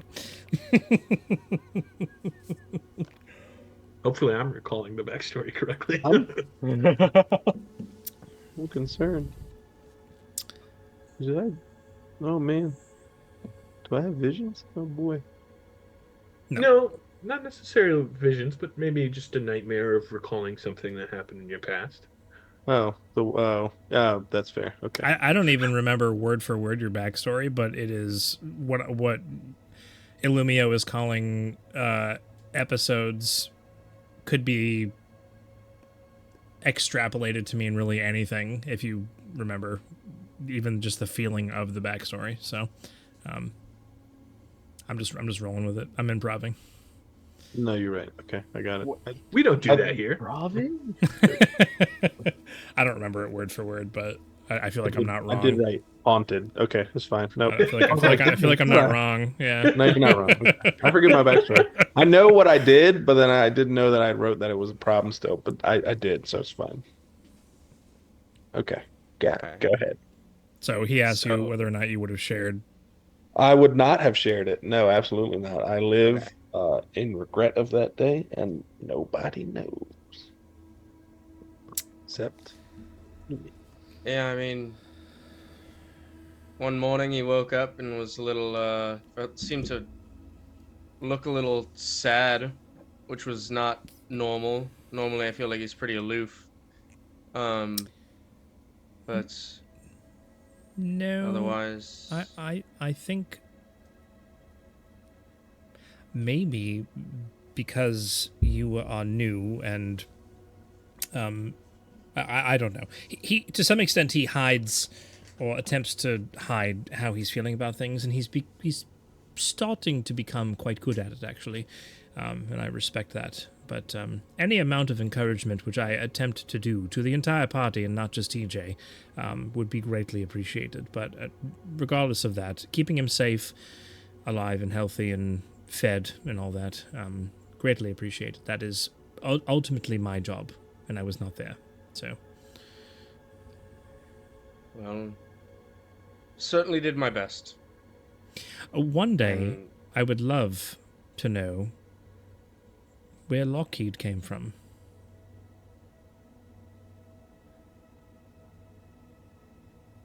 I mean, he's my parents. All right. Still your parents. Still my parents. They know you have him. Yeah. Doesn't seem all too bad then. They know what you're doing with him. Kind of. Saving the world. They wouldn't believe it. But they'd be proud. Hmm. Well, Not that's- sure. Well, that's just not right. Well, doesn't always feel like it's ever enough. Ah.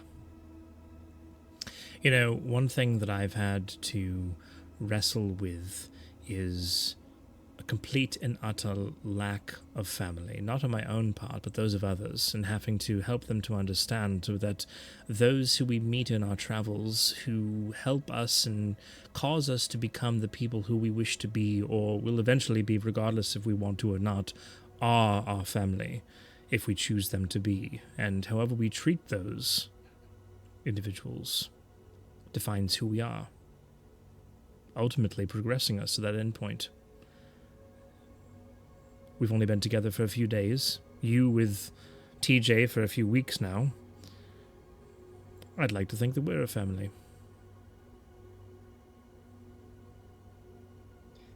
I think, I don't think I'm quite there yet. You can feel the way you want to feel, but it's not that easy. It doesn't feel like. You know, you can deny it all you want, but if you're willing to lay your life down, put your life on the line for someone else, that is proof of love for that person, or perhaps an endurance that transcends how you actually feel about them, something subconscious that causes you to wish to do so. I'll just leave it at that, actually. Yeah, I think it's best that way. I like Lockheed. Me too. We have that in common. Not to interrupt the beautiful moment, but I That's could not fine. That's think where I was ending. where when you mentioned Lockheed was your parents, all I could think of was B2 thinking Lockheed was at his actual parents and him just walking up to like, hello, Erwin's mom and dad. Like, I don't know why that popped in my head when you said it. Very He's my literal. parent. Yeah, yeah, just Lockheed is my parents. yeah, yeah. So would take it that very literal. Yeah, that is the end of that conversation. So it was great. It was great. What a tear. No. We'll assume, of course, that happened while you guys were like walking, so that way you're not just sitting there talking and you're hearing ting ting in the background. Everyone else is just like, guys. But duly noted about what you made the point of about trying to observe, like the shield. Right. So I'll keep that in mind as that comes up. I'll remind you if you don't. It's fine.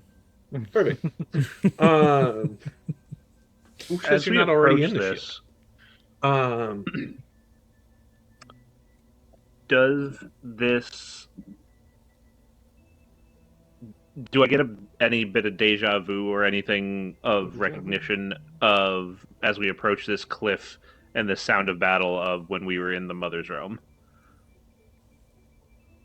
Fantastic question. That's the first thing I thought of, by the way. First me thing I too. thought of. Fantastic And then, question. then Jason had to go talk in RP. There is a split moment for Kane, for Illumio, and for Yanrick, right? Those are the three that went in? Yeah. Yep. For a split moment, you swear you see someone sitting on the edge. Oh my goodness. But then you take a moment and they're not there. There's no one there. And then curiosity takes over and you peek over the edge. You do not see a giant battle taking place, but you do see thousands of armaments, bodies, destruction lying here as if a battle took place here long ago, still above the snow. But more importantly, you see a single dwarf standing freshly over the corpse of about 6 creatures, fighting off 2 more creatures by himself. How far down? Like creatures. Yeah, like they're humanoid, but you can't really tell from your distance what they necessarily are. You can recognize he's a dwarf, but they look abominable. That's fine. How far down? About 150 feet. Is it a gradual descent or is it a sheer cliff? It first is a very like sheer cliff, and then it kind of levels out about halfway. So, not even halfway. After about 30 feet, it levels out.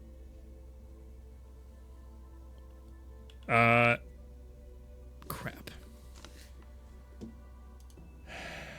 Oh, That's a I can bad fly. What the heck's wrong with me? I'm literally I jump off. Dude, he jumped. I'm like, what can I use as a shield to like snowboard down this? I could fly. Like, what is? How far down did you say it was? 30 feet until it starts to level up. Where you could walk. I'll use my echo then to warp down. Mm-hmm. Perfect. Yeah, I just wanted to fly down to the slope part and then just start booking it down towards this It's individual. like running, like you're like going like. Perfect. I'm gonna pick up Run TJ. straight out actually. and then drop. And then- This is the fastest way. No, before you pick me up, I sprout celestial wings, and I just Okay. cruise. But that's It's just so you can Erwin. pick up maybe Yanrick or Erwin if they don't have a way down. I mean, I'm just gonna use Lockheed. There is a split second where I am going to book it down there. So I look to everybody, go to TJ. Okay, he's got wings. Okay, I go to Yanrick. Yes, go, yes. I Okay, go pick there, up, go. run and jump with him, and then I have no other way down. And as you guys are sprinting down, you're paying attention to this dwarf, and you see him counter, and the creature's like sword goes into the small slot in the axe, and you hear a snap as he twists the axe and snaps the sword, and then he spins his axe around and off with the creature's head. The other creature lets out a primordial, a primitive, like yelp as it charges him, and without turning around, he kind of just as it smashes into its face, and he stands there, kind of victorious, bloodied and wounded, but victorious. I have a request. Yeah. How likely would it be that I would be able to recreate what... Oh no. What is his name? I would like to try to look like Brittle when Brittle was whole. What is the likelihood that I could extrapolate what he looks like not as a skeleton? You would have no idea. Because there's no writings. Like, he had no skin. You don't even know maybe like what race he was. He didn't have a self-portrait? He could have been a human, he could have been an elf. You know he wasn't a dwarf because he was tall, but you don't know. There wasn't enough identifying figures to know. Gotcha. Okay.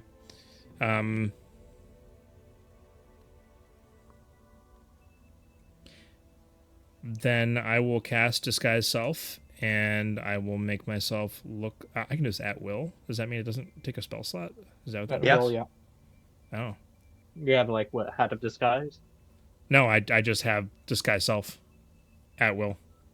Must be something that I don't remember what gives me it, but it's there on my character sheet. I'm not going to go look up the reason right now, but oh, no, it is Hat of Disguise. You're right. I'm sorry. Yeah. I'm going to look like Brittle, Skeleton Brittle. Okay. And try to be the first one to the dwarf. Okay. I mean, you have guys... 60 feet fly speed now, so you should be... Well, he said he stopped flying once you hit the... Oh, yeah. The Yeah, 30, but if so you just want 30, just 30 foot, full dash. I'm going to get down there. Does anyone have a faster movement speed than... Mine's I mean, if 30 flying. I warp, I could, but I wouldn't. Yeah, I'd stay I with mean, the I have 35 feet movement, but this so is you going... Yeah. So you can beat me. Lockheed must have more than 35, right? I have 35 now. Oh. I don't think we actually picked a movement for... Well, right now I'm logging 35 based on one of the stat blocks that we had discussed. We had like 3 different stat blocks, and then we just kind of made one on the spot, and then we just haven't gone back to it, but it's fine. It works. I like it. I mean, regardless, we all have similar movement Yeah. speed, so we probably all arrive around the same time. But I want to... Yeah, I was just curious if someone had like a 40 plus or something. But Yeah, I mean, you all get roughly to the same time, and he doesn't turn around to necessarily face you guys yet, and he goes, "Are you another scouting party, or what are you doing here?" I'm here to make an inspection.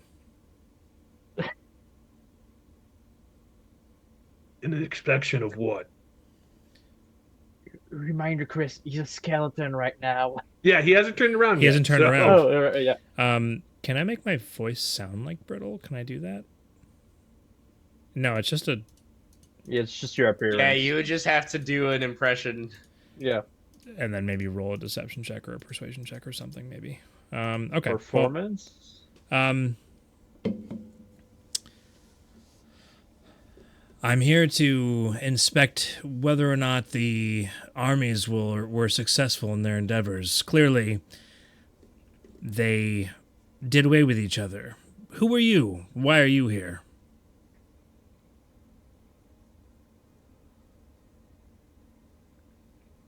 I'm Brega. Oh. And he turns and he turns and he sees a skeleton. He goes, "So you're with the mother? Very well." No, Hey. no, wait. I dropped this guy's self. And he's like, "I'm waiting."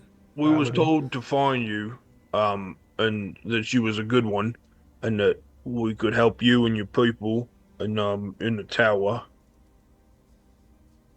Just to be clear, we're told by what's her name? The Braver. Well, it was a skeleton at first, and then Braver done took over the skeleton, and then she gave us some information, said to meet with you on the road. We'd know you when we seen you, and you was a good one. We put Gudar to rest. Gaudar, Guldak? whatever.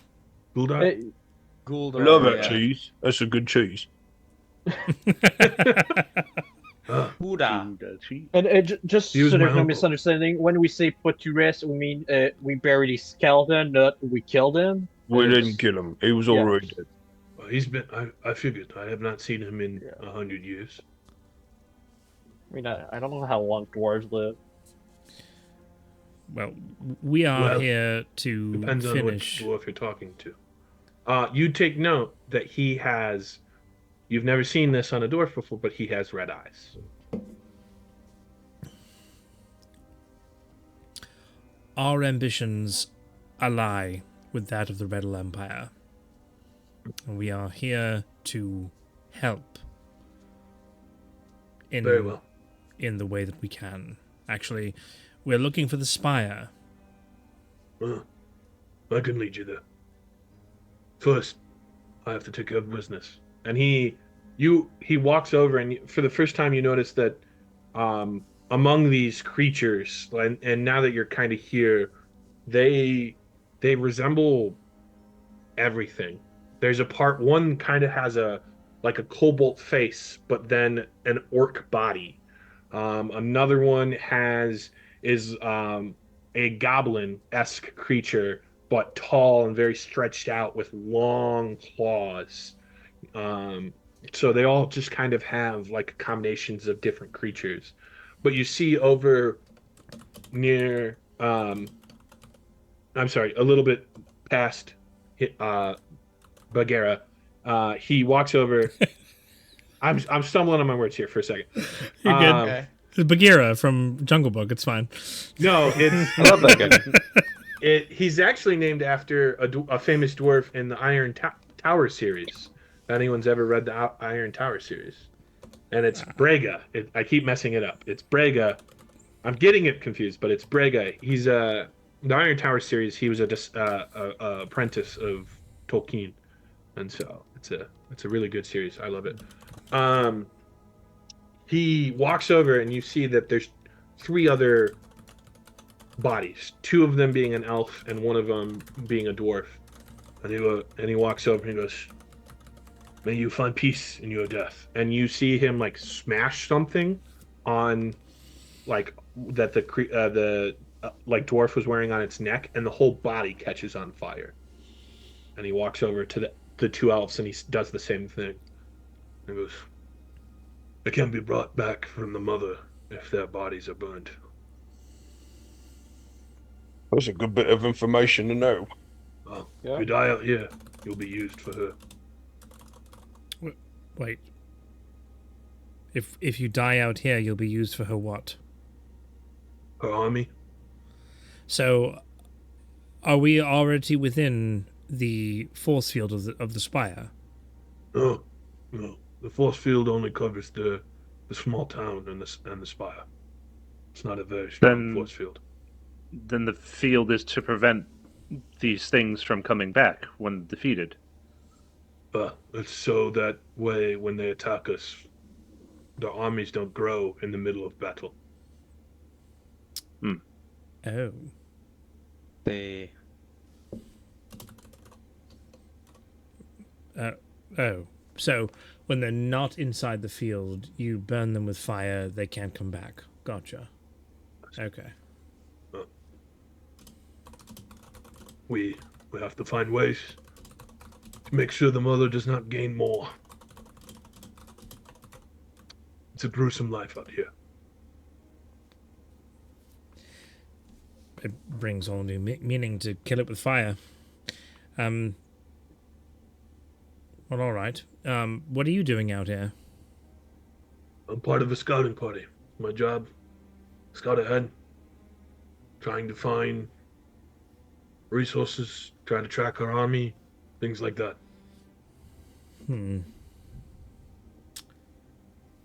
All right. And Brava told us that you would be here. She did. One of the priests told me that I should come to this camp in this field. It sounds like fate. I guess so. Goddesses work in different ways. You know my name. What are your names? Oh, I apologize. How rude. I am Illumio Vendasia. Nice to meet you. Tedget Honorum of the House Honorum. Just to call him meet TJ. Easier that Or way. I mean, if you want to do that, you can. I mean, Sorry, Lumio. I know you like the more formal stuff. By the way, Kane. Yeah. Owen. Meet you. Yanrick. Nice to meet you as well. I thought he said Owen. And I'm like, oh, we're not giving real names. Owen. Just the last one. Erwin, that's not your real name. Why did you give him a false name?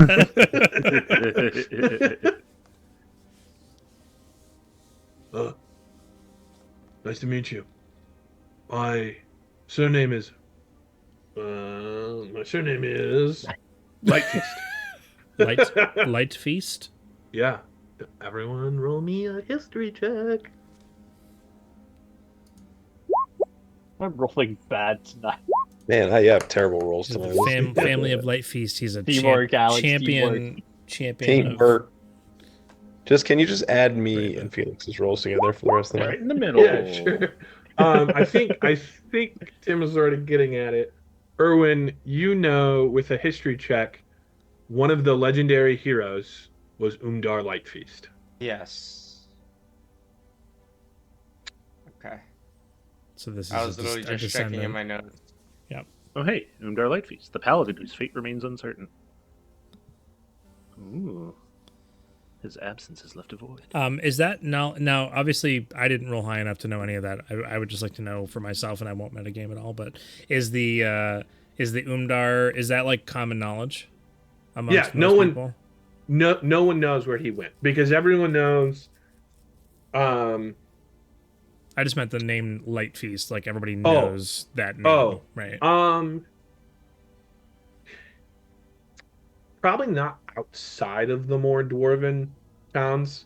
Right. The stories kind of get diluted a little bit more where they only kind of use like the first names or the legendary heroes or like just because the story is so told over and over again, it's been shortened so that there's even to make it seem more like anyone can be a hero, it's been like the legendary dwarf hero, the legendary elf hero, where it's almost like they've lost the sense of who the person was just to try to inspire more people to be heroes. Gotcha.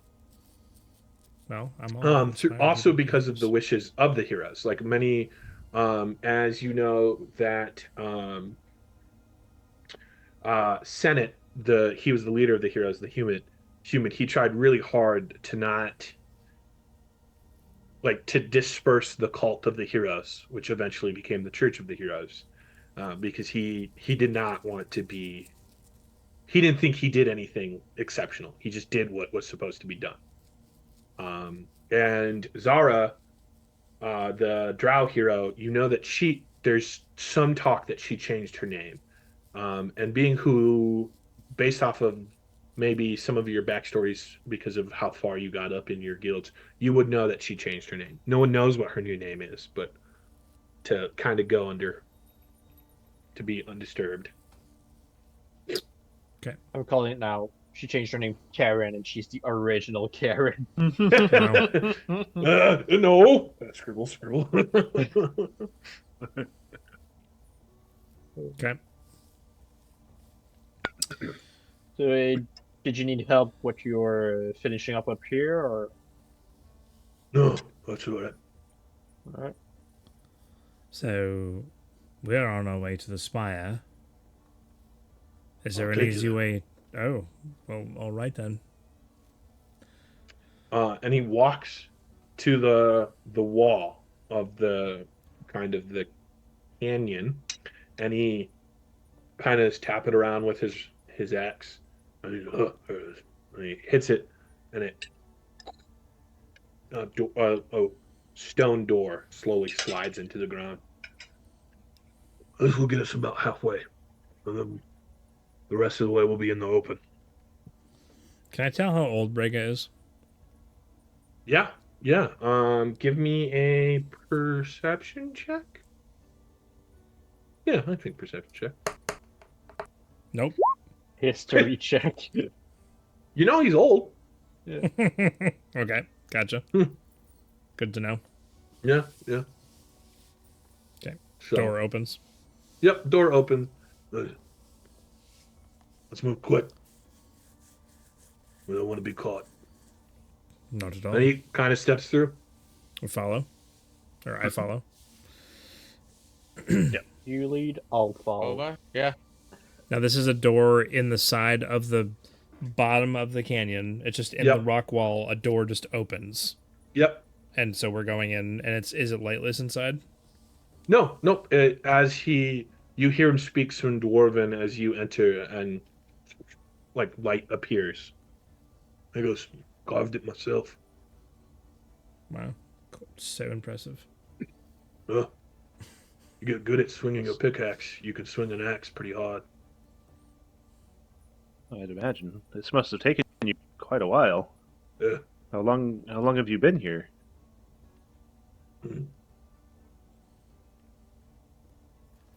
See, well, I was born here.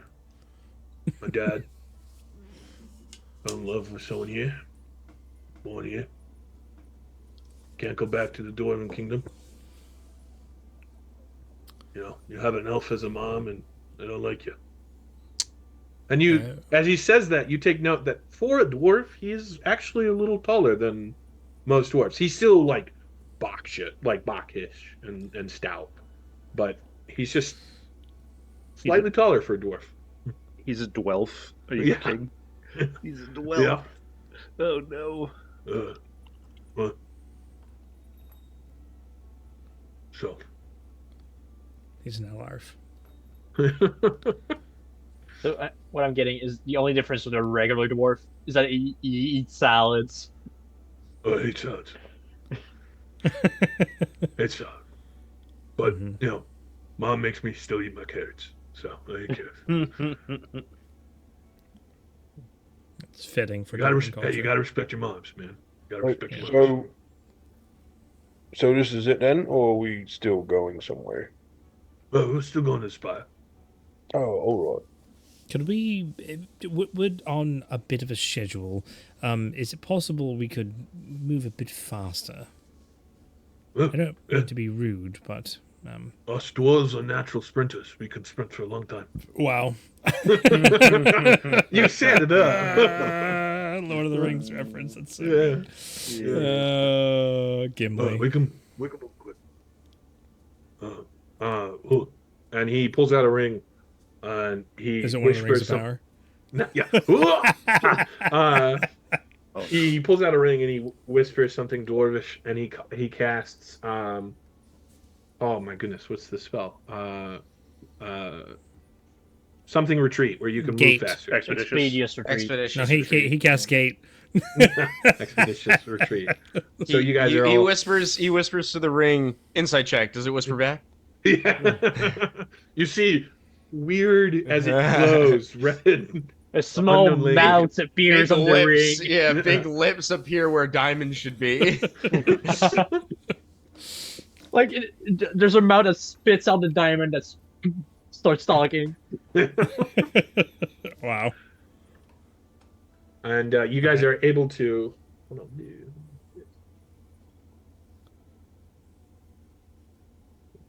Change it up. Oh. You guys are able to move quicker through the cave, and you're kind of sprinting without losing stamina as quickly. And you're moving quick, and he goes, "How'd you guys get here?" We had this amazing captain of a boat, Rad something or other, wave crash. He read us a story on our way here. He's quite the character. We've sailed from the mainland, the Lord of something. Anyways, we're from quite far away. We're here to save the world, if you must know. Do you know, have you seen the spire? Yeah, that's where I report in. Is this some kind of thing at the top that takes you to some crystal, refraction device? Yeah, I mean, that's how the priests get up there. And how difficult will it be for us to get there, would you say? Pretty difficult. It's well guarded. By what? The priests, gods. Is there any secret way, like, clandestine? Why? What do you mean, why? I think it's pretty simple. Why are you asking questions about the spire? Well, we was told to help you, do whatever your people need to help you, So we just want to know what we need to help with, there.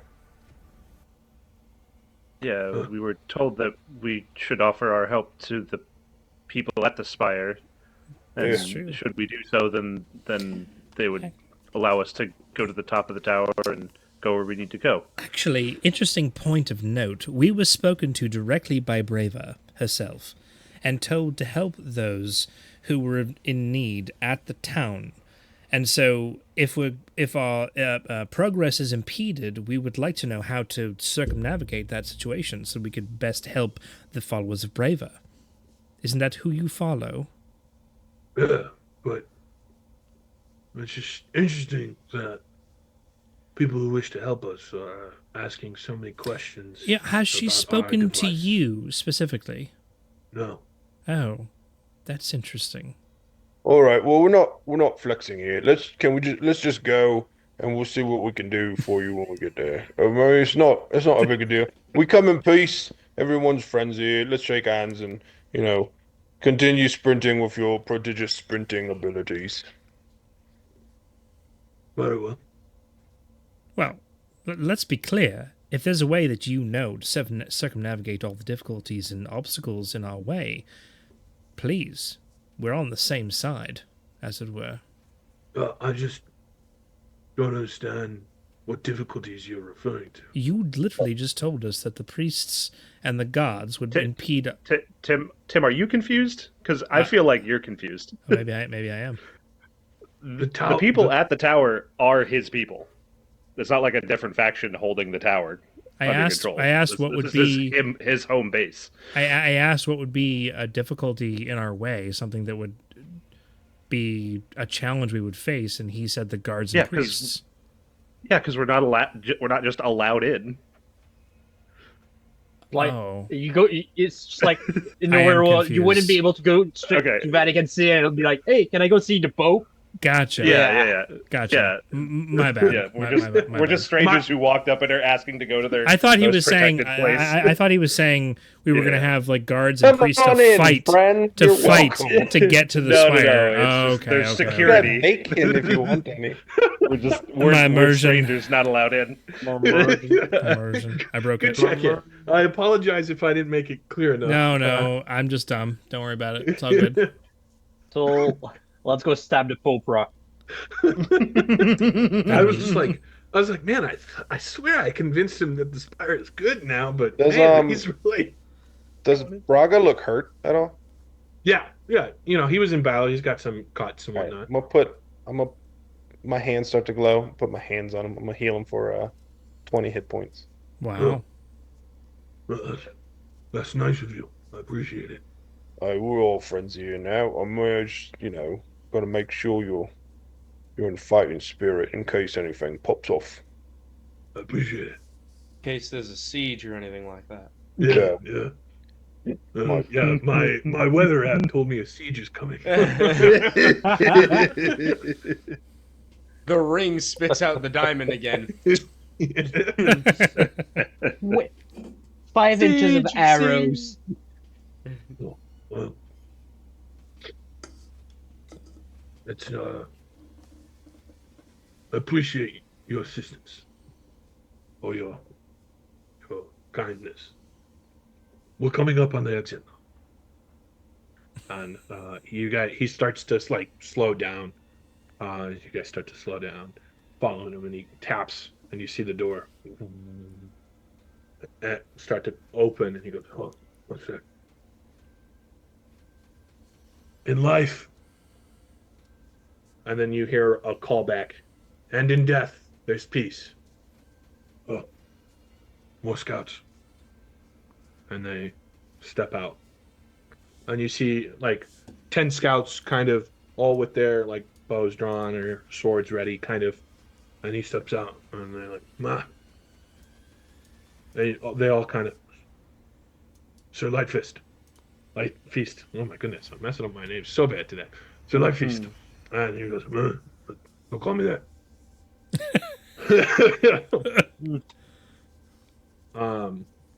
And then you see standing kind of above them all, there stands a gentleman, an elf, who goes, where have you been? And who is with you? Please just send me on a mission to get these guys. These guys going to the spire. What are you doing out here, Jin? And Jin replies, scouting as usual. Doing my job. You should respect me as High Scout. I don't.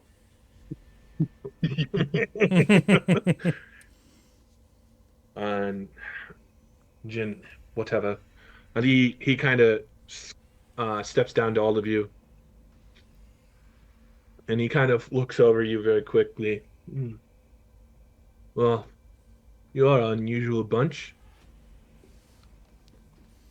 Let me guess, did you swim here? No, what? Does that happen often? Sarcasm is lost on you, I see. No, I swam. I'm the jokester. So, which one's the fool and which one's the mouth? Looking at the three of the last three. Point at Illumio. He's them out. They Ironic. don't talk a lot. I point at Kane. He's the fool.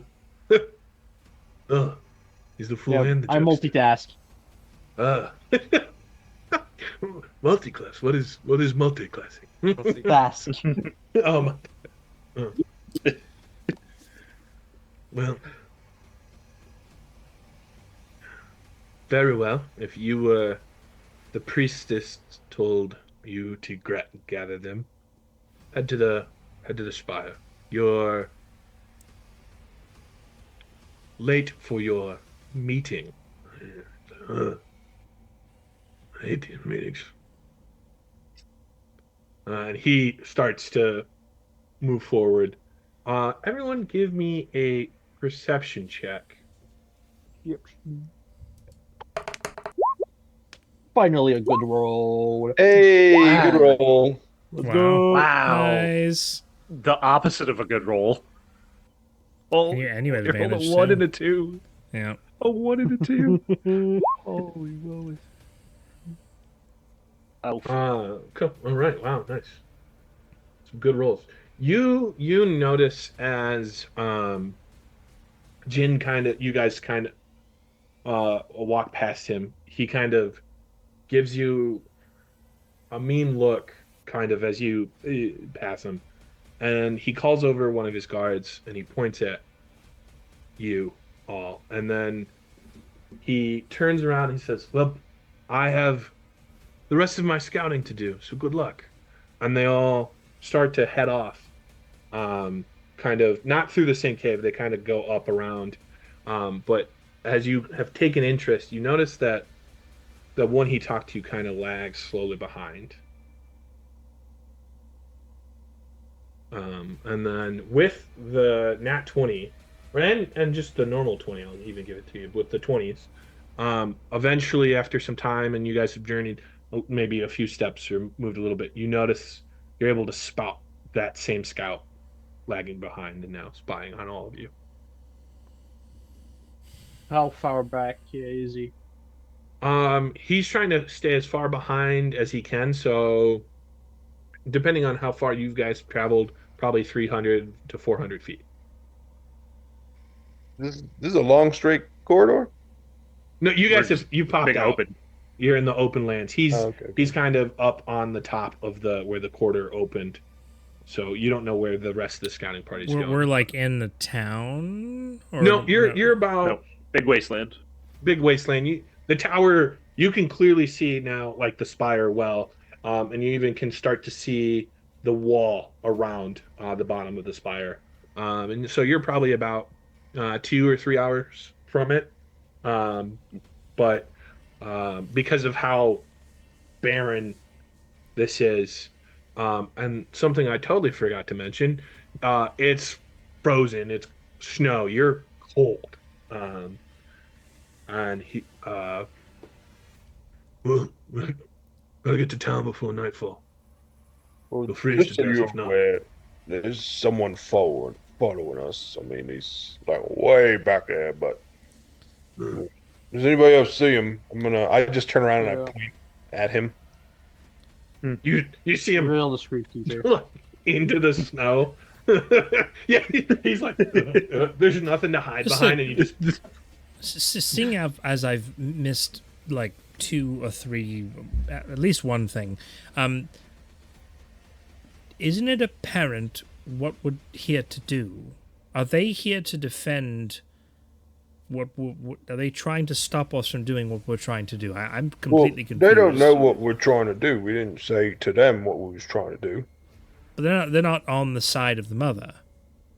Well, yeah, but they don't know if we are or not. I mean, it's a misunderstanding. We'll clear up when we get to where we're going. But So like, for right what now, what I'm saying, TJ, is what difference does it make if someone's tracking us? It's not like we're trying to be clandestine. They're not like on the side of the bad guys. So who cares? Let's just walk But- towards the spire and keep well, going. mind your P's and Q's. You know, we're here for diplomacy and heroics. We're not here to cause any problems. Like, don't be slapping things or taking things. And, you know, for the most part, I just say it to be mindful of your actions in here and where we're going. And don't slap Braga, because I don't think he'd like that. And no one else behind us would like that either. I have no intention of doing any of those things, and I appreciate, TJ, that you would help me keep in check.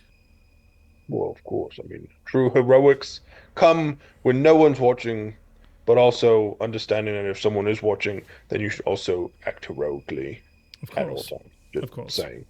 yes, bidding a name for ourselves, as it were.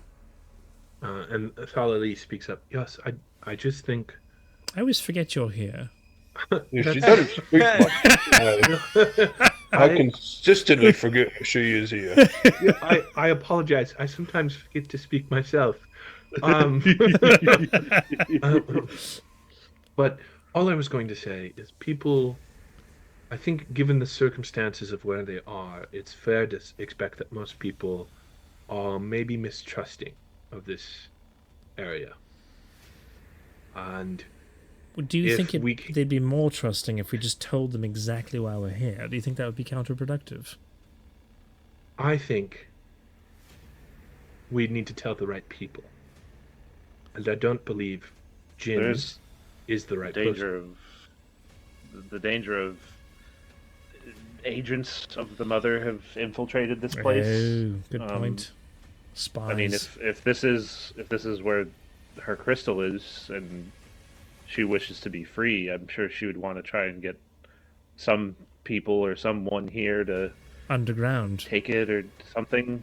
So maybe somebody's infiltrated their group. So if we're just up front with what we're doing, that might give them a opportunity to know what we have and try and take it and interfere or something. All very logical thinking. I appreciate all of that. I'm I glad. wasn't going to be deceptive. Deception is a counteract of mercy. You must be forthright and righteous. Oh. And I spoke to Erwin at length about this. Erwin, remember, no deception. Well, deception has its place, TJ. No, Right, deception. Owen? This is like a Telltale game. Yeah. The quick time event counting down which way Yeah. Which side of the screen are you gonna go with? Which person actions are you have gonna changed the course of the game. I So mean, and so no, will remember deception is not always the best course of action. I think sometimes being honest will get you further. With that being said, I don't think that hiding things is necessarily being dishonest either. Well, that was a very honest way of saying that you can be dishonest sometimes. It's all right. Anyway, we have to keep moving, don't we? I mean, are we talking and walking? Have we stopped? Yeah. He's a little farther ahead, probably like 20 feet. So you guys have been able to kind of maybe talk a little quietly. But Thali goes, "It's been a minute though. Should we check the dagger?" Oh, sure. I Yeah. pull the dagger out from. I kind of use a hand to cover it up. As he does that, I lean into where his hand is so that I'm like literally cheek to cheek with him. So I'm like looking at the dagger, like okay, and I just kind of whisper to him as he's looking at the dagger, and we're both perceiving the pulse of it. And I just kind of whisper to him, you know, I was reading a book recently, very very riveting. The main character was just the most deceptive cad anyone had ever met, and I thought, what a lovely bloke, someone who I could really relate to. But the thing is they were deceptive in a way that made you like them. And it's just, there's a beauty to convincing someone of your way in this I think manner. I know what story you're talking about. Is it like the main Shh, character's name Kane, something I'm like talking to TJ. Excuse Black me. Sun or something like that? It was his name was Black Star Lazarus, actually. Black Hole Sun, Legend of the Soundgarden. Oh, that's gonna be his new undercover name, Black. While Hole. you guys are talking, you notice that the pulsing happens about every 35 seconds. Oh, we've only Well, moved 10 seconds It's closer. happening quicker. It's Interesting. getting close to climax. I can feel it. And you kind of tip it forward, and you notice that as you kind of tip it towards a little ahead of where the spire is, it pulses more towards the tail. So the spire is at least in your direction that you need to go. She goes, I don't think we should let people know about the dagger. I think that is a secret we should keep close to our chest. Well, all right. Well, who wants to hold it? Because if I'm asked if I have a dagger, I'm going to say yes. Well, if we're being honest, I always keep the tip close to my chest. So if you want to give it to me, I'd be happy to stow it away in my innards. Just be careful. Just the tip is vibrating sometimes, so you got to be careful with it. Well, it is thrumming after all, right? This is good steel. It's rock hard, solid.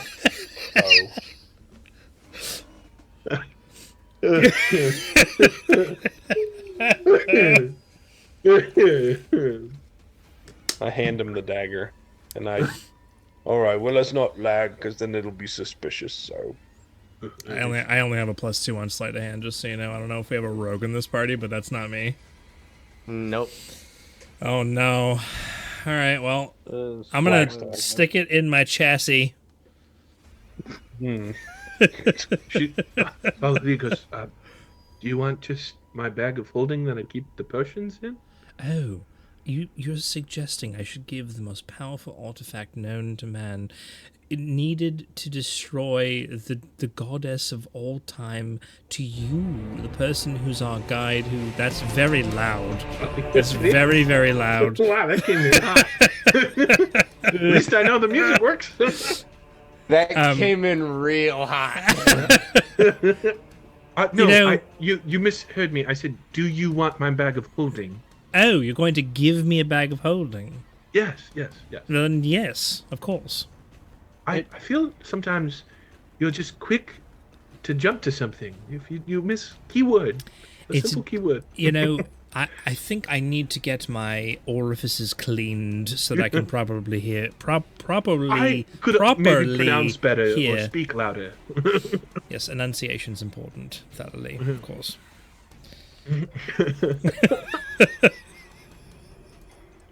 Anywho, The angel. Is she giving me a bag of holding? Is that what's happening right now? yeah, yep. Okay. I feel like Felix needs to hold this bag of holding. I will add it. I will add it to my inventory. It's fine. Yeah. I gotta be a big boy. I gotta grow up sometime. Does it Yeah, have like its it's own not like inventory? you take care of a lot of stuff when we play Raiders. Like, Yep. As Nothing. you guys get closer, Illumio, you now notice a very clear red, almost bubble emanating from the top of the spire to the very bottom, just inches probably away from the wall that protects the city. Okay. I didn't Gotcha. forget. I did, so it's good that you remembered. He goes, let me speak first, all right? All right. And he runs up. You guys are running up, and as you get closer, these walls are probably about 100 feet tall. Like, you cannot see like over them. The only thing, of course, that you can see over them is the spire. And you approach on Lord Lightfeast is here. And he goes, don't call me that. And the gate opens. He goes, maybe I don't have to talk. And you guys kind of approach, and he walks through the portal without problem. The rest, I'm sorry, not the portal, the shield. He just blatantly walks through. Oh, we're at the force field. Okay. Yeah. Okay. Well, something I like to try to do as we walk through the force field is have my echo just beside me. See what happens. Okay. chintz. Is anyone else doing anything? Well, I'm walking through. whispering. I'm I'm- whispering to the group, or attempting to. Jason, you were about to say something. I was gonna say I am definitely in Lockheed at this point, but yeah, whatever. What were you gonna say? This is it. This is literally it. We enter into this force field. This is the beginning of the end for us. If we perish within it, we're gone forever. This little family we've put together needs to act and stick together. I know we all agree. I'll Doesn't have all Too of much your- different from the average adventure. Yonrik, you can be sure I'll have your back.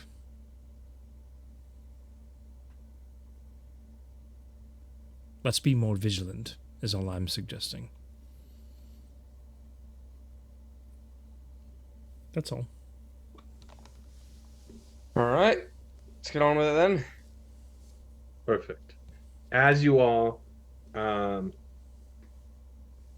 walk through the portal, first Kane, you walk. I keep saying portal. The shield. Yeah. As you walk through the shield, your ghost is able to walk through, no problem. He appears through, no problem. Almost as if his essence of life is tied to you. All right. So all of you are able to walk through, except Lumia. For just a split moment, you walk, and maybe you're last to walk because you're just a little nervous about this. And for just a moment, there's resistance. And you think, oh, I'm carrying the dagger. But you try a little harder, and you're able to get through no problem.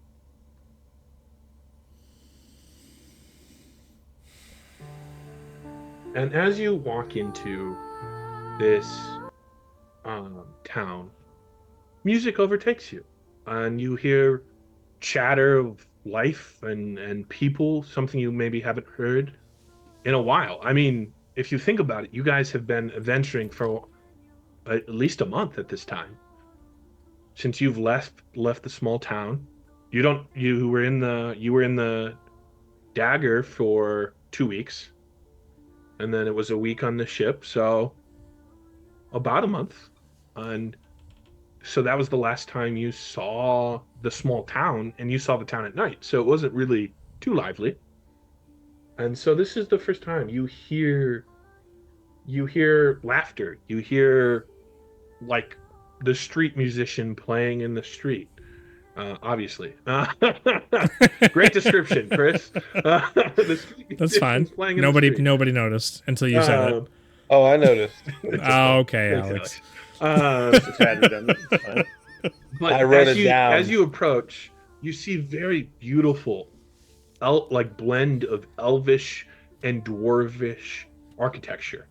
These buildings have the elegance of elvish design, but the sturdiness of dwarven structure.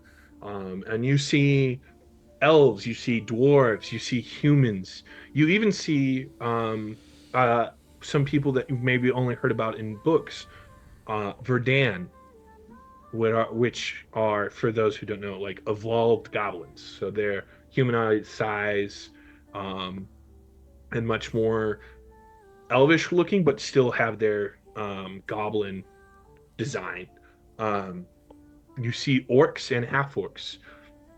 You see different species here, different races here, and people. Of course, a lot of them are in guard or armor kind of plating. This isn't a civilian town. This is very much a military outpost.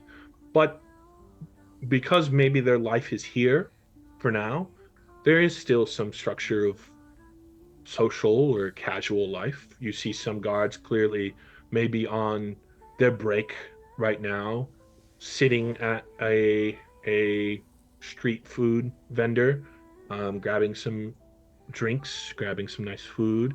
It's, despite everything, it's a lively place. And in a way, for the first time, there's some comfort. You've been on the road for a long time. The last town you were in was destroyed. Like, you found Lost Sailor's Rest covered in bodies. And so for a split moment, there's peace. Not split moment, I shouldn't say it like that. For the first time in a while, there's peace. This is nice. Do people look at us in any particular way? Oh, God. Yeah, this Okay. music, it won't stay at the volume I keep setting it. Each song resets it, so I apologize. No, you're good. Um, you- I'd rather you have see music some- than no music. Yeah, fair enough. You see some people kind of take note of you, and they're kind of like taken back, and they're kind of like whispering, but not like maliciously whispering, but more like, who's that, you know? And while other people kind of just like, oh, the scouts are in, and they kind of just keep walking.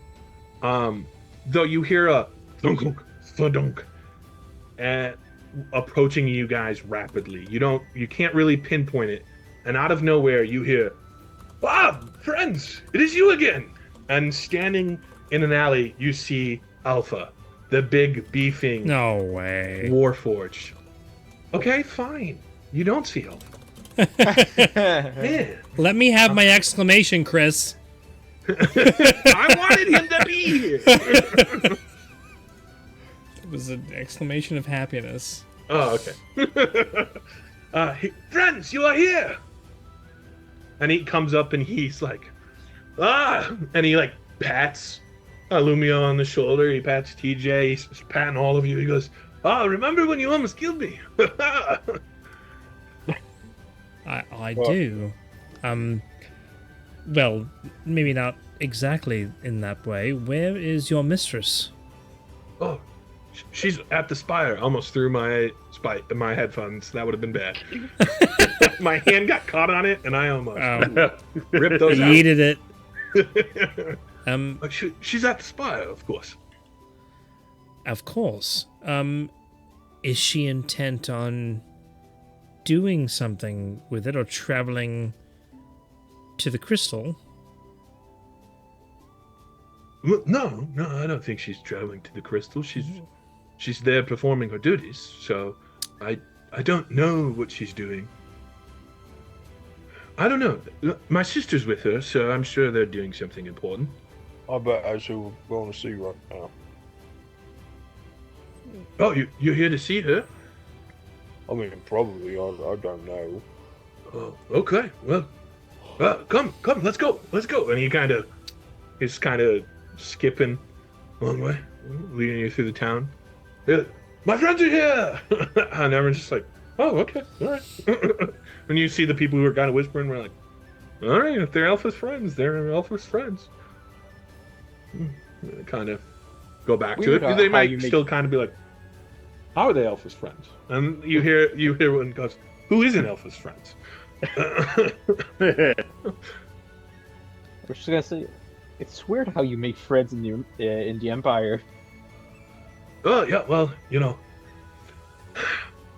I think it's probably just different being a warforged. It's probably different. I don't know. I look at Lumio. Is it? It really depends on the day and how deciding to incorporate such things into your own person. I can't really answer that question for you. Oh, well, my creator wanted me to be friendly, so I'm friendly, and I appreciate that. Yeah, So that means Warforged. Lumio's creator wanted him to be pompous. Oh, well, hey, He's not different pompous. strikes of hammers forge different warforge. I Listen. think we're all like that. It's difficult when provided with increased and heightened intelligence not to use it to aid those around you and those who are not gifted with such gifts to view you as anything other than pompous. And I apologize, Kane, for your perspective on my countenance. Yeah. he leans. Are you still in Lockheed? Yes. He leans to Lockheed and he goes, I don't remember you last time, big guy.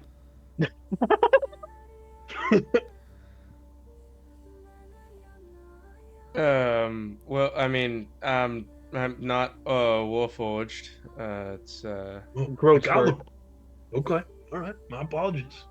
not exactly Gollum either. It's somewhere in between. Pilotable. A war golem. A golem forge. Sure. Okay. All right. All right. Cool. And he's just still just thunk, thunk, thunk.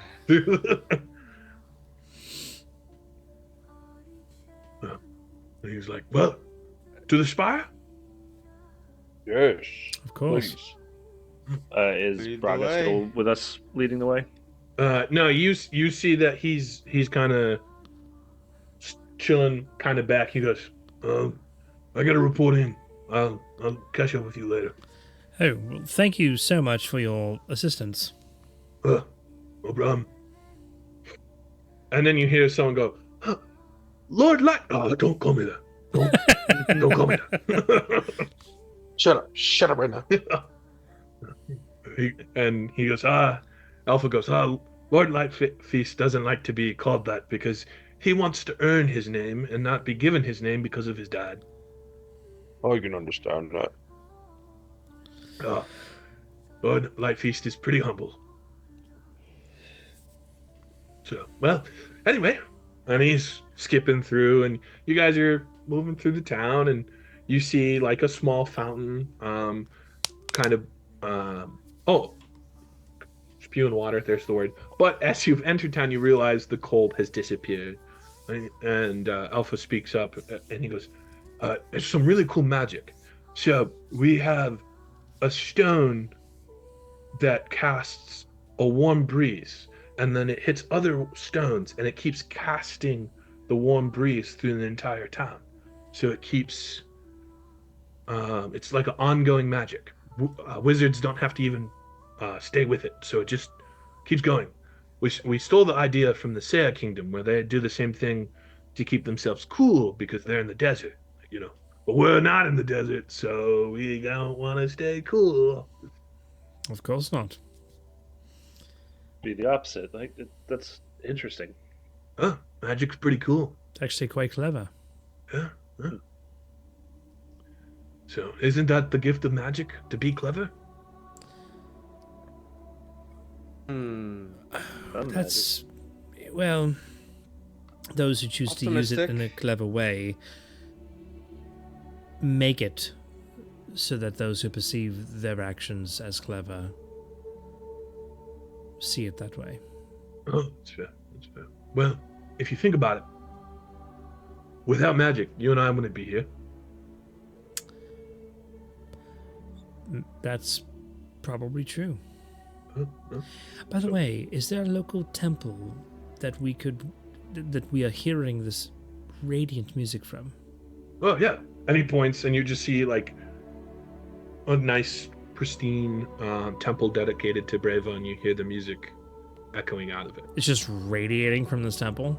Yeah. Well, you know, people like to sing. I'm okay. I mean, I was asking you, but okay, yeah, it's fine. So it's fine. How can I tell how far away this temple is? 50 feet. Can I? Are the front doors open to it? Yeah. Just speaking on the point that we've done a lot of Lord of the Rings reference. This is from Lord of the Rings. Yeah. Picked up that just before mean- you said it, I was like, wait, it's Lord of the Rings, right? Yep. I mean, it was even from the beginning. It was pretty obviously Lord of the Rings, which Yeah, it I was just kind of love. half listening the to it. soundtrack. Yeah, I is was just- like, I watched Lord of the Rings when I was designing this one. And I was like, I'm bringing some music in. So It's very much appreciated. yeah, I added the Charge of the Rohirrim to the battle music. So because that's one Oh. of my favorite music. So And I also noticed earlier a lot of Witcher music as well. yep. I want to walk over to the temple. Did you say the door was open or it's not open? Yeah, it's open.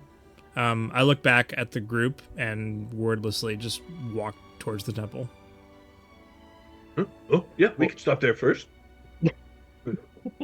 I'll wait outside. It's all right. Yeah, I'll stay with TJ. Follow you. I'll Speaks go up. follow I'll stay. behind. I'll stay as well. I notice that TJ isn't following, and I kind of loop back to TJ and just kind of, look. I know that there's a bit of disconcertion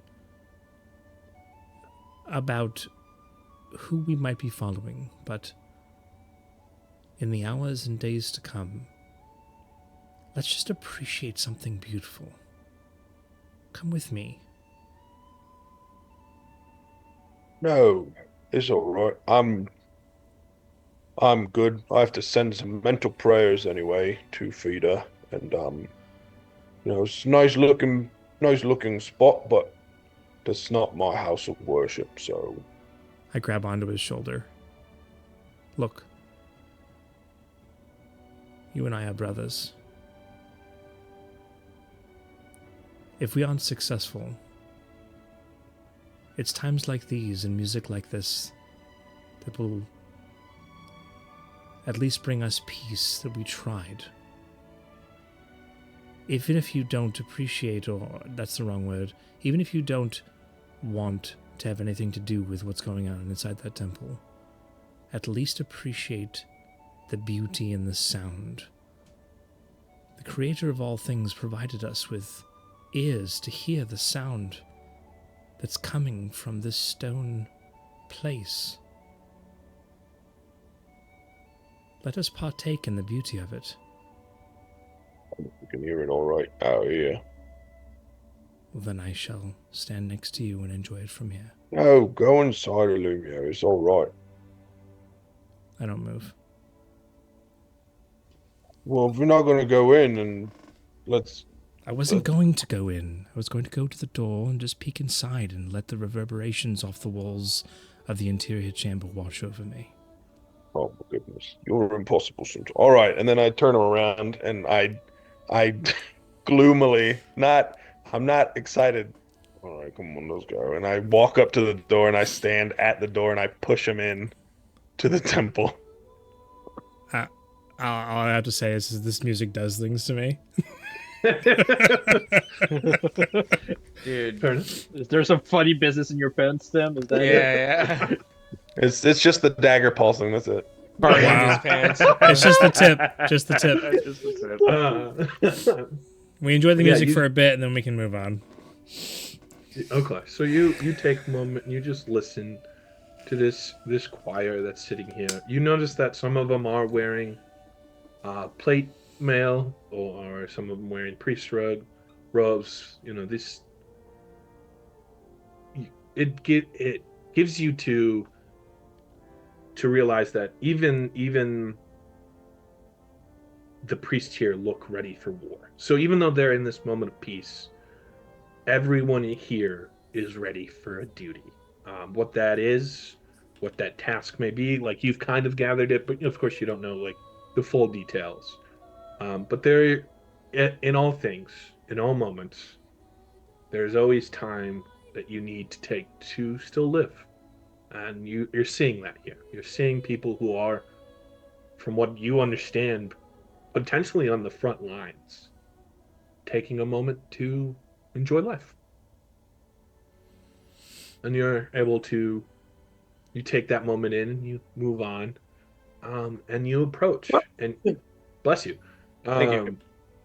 Bravo blesses you. Gotcha. As you guys start to approach the spire, this is a obviously very tall spire, being the fact that, you could spot it from far away. This is probably thousands of feet tall. And you see no stairs on the outside, but you see small, like, what's the word I'm looking for? Decks almost, where like guards are kind of stationed to maybe like watch around the spire, to use like the elevation to watch as well and kind of protect the tower. As you get closer to the doors, you see standing at the doors are guards in probably the most, like, compared to everyone that you've seen here, plated, heavy, like, these are top tier veterans, without a doubt. You gather that these are probably the strongest people here, maybe, or at least the most well geared.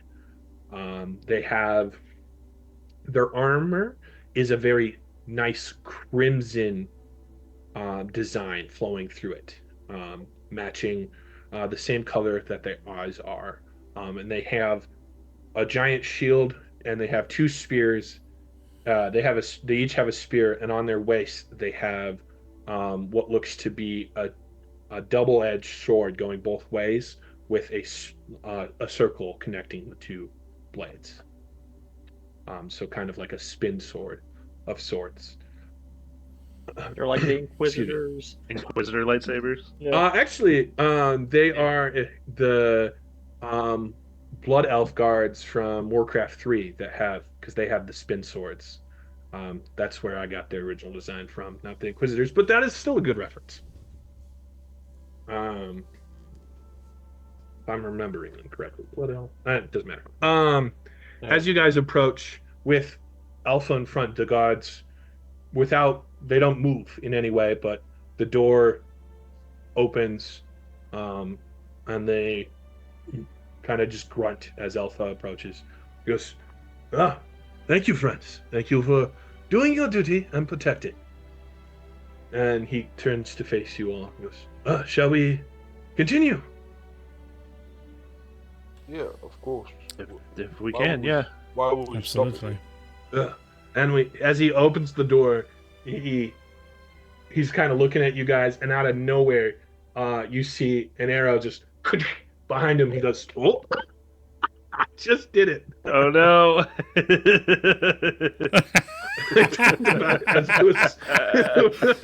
gonna clip it. Apologize if that mic feedback was fun. An arrow hits right behind him. He goes, "My sister's here." What? And he goes, Zoro. Oh my goodness, Zero. Our friends are here from back in the woods. And you hear, "Of course they are." And you, for the first time since you didn't see her, you see a very tall, thin Warforged that has like a cape over them, blocking kind of their design. But if you recall, you did see a Warforged footprints with very thin, almost like blade, like pointed, and there they are. Her legs are those very thin, pointed, standing, and she stands not as tall as Alpha, but is more like a slender, roguish kind of build. And you see the crossbolt where it fired out of her wrist at her brother. She goes, "You always make the strangest friends." "Well, I just like people." She goes, "Hello, it is nice to formally meet you all." Thank you for not shooting us when we first met. It was very, very nice of you. You didn't really seem much of a threat at the time, so. What is your name? Zero. Oh, right.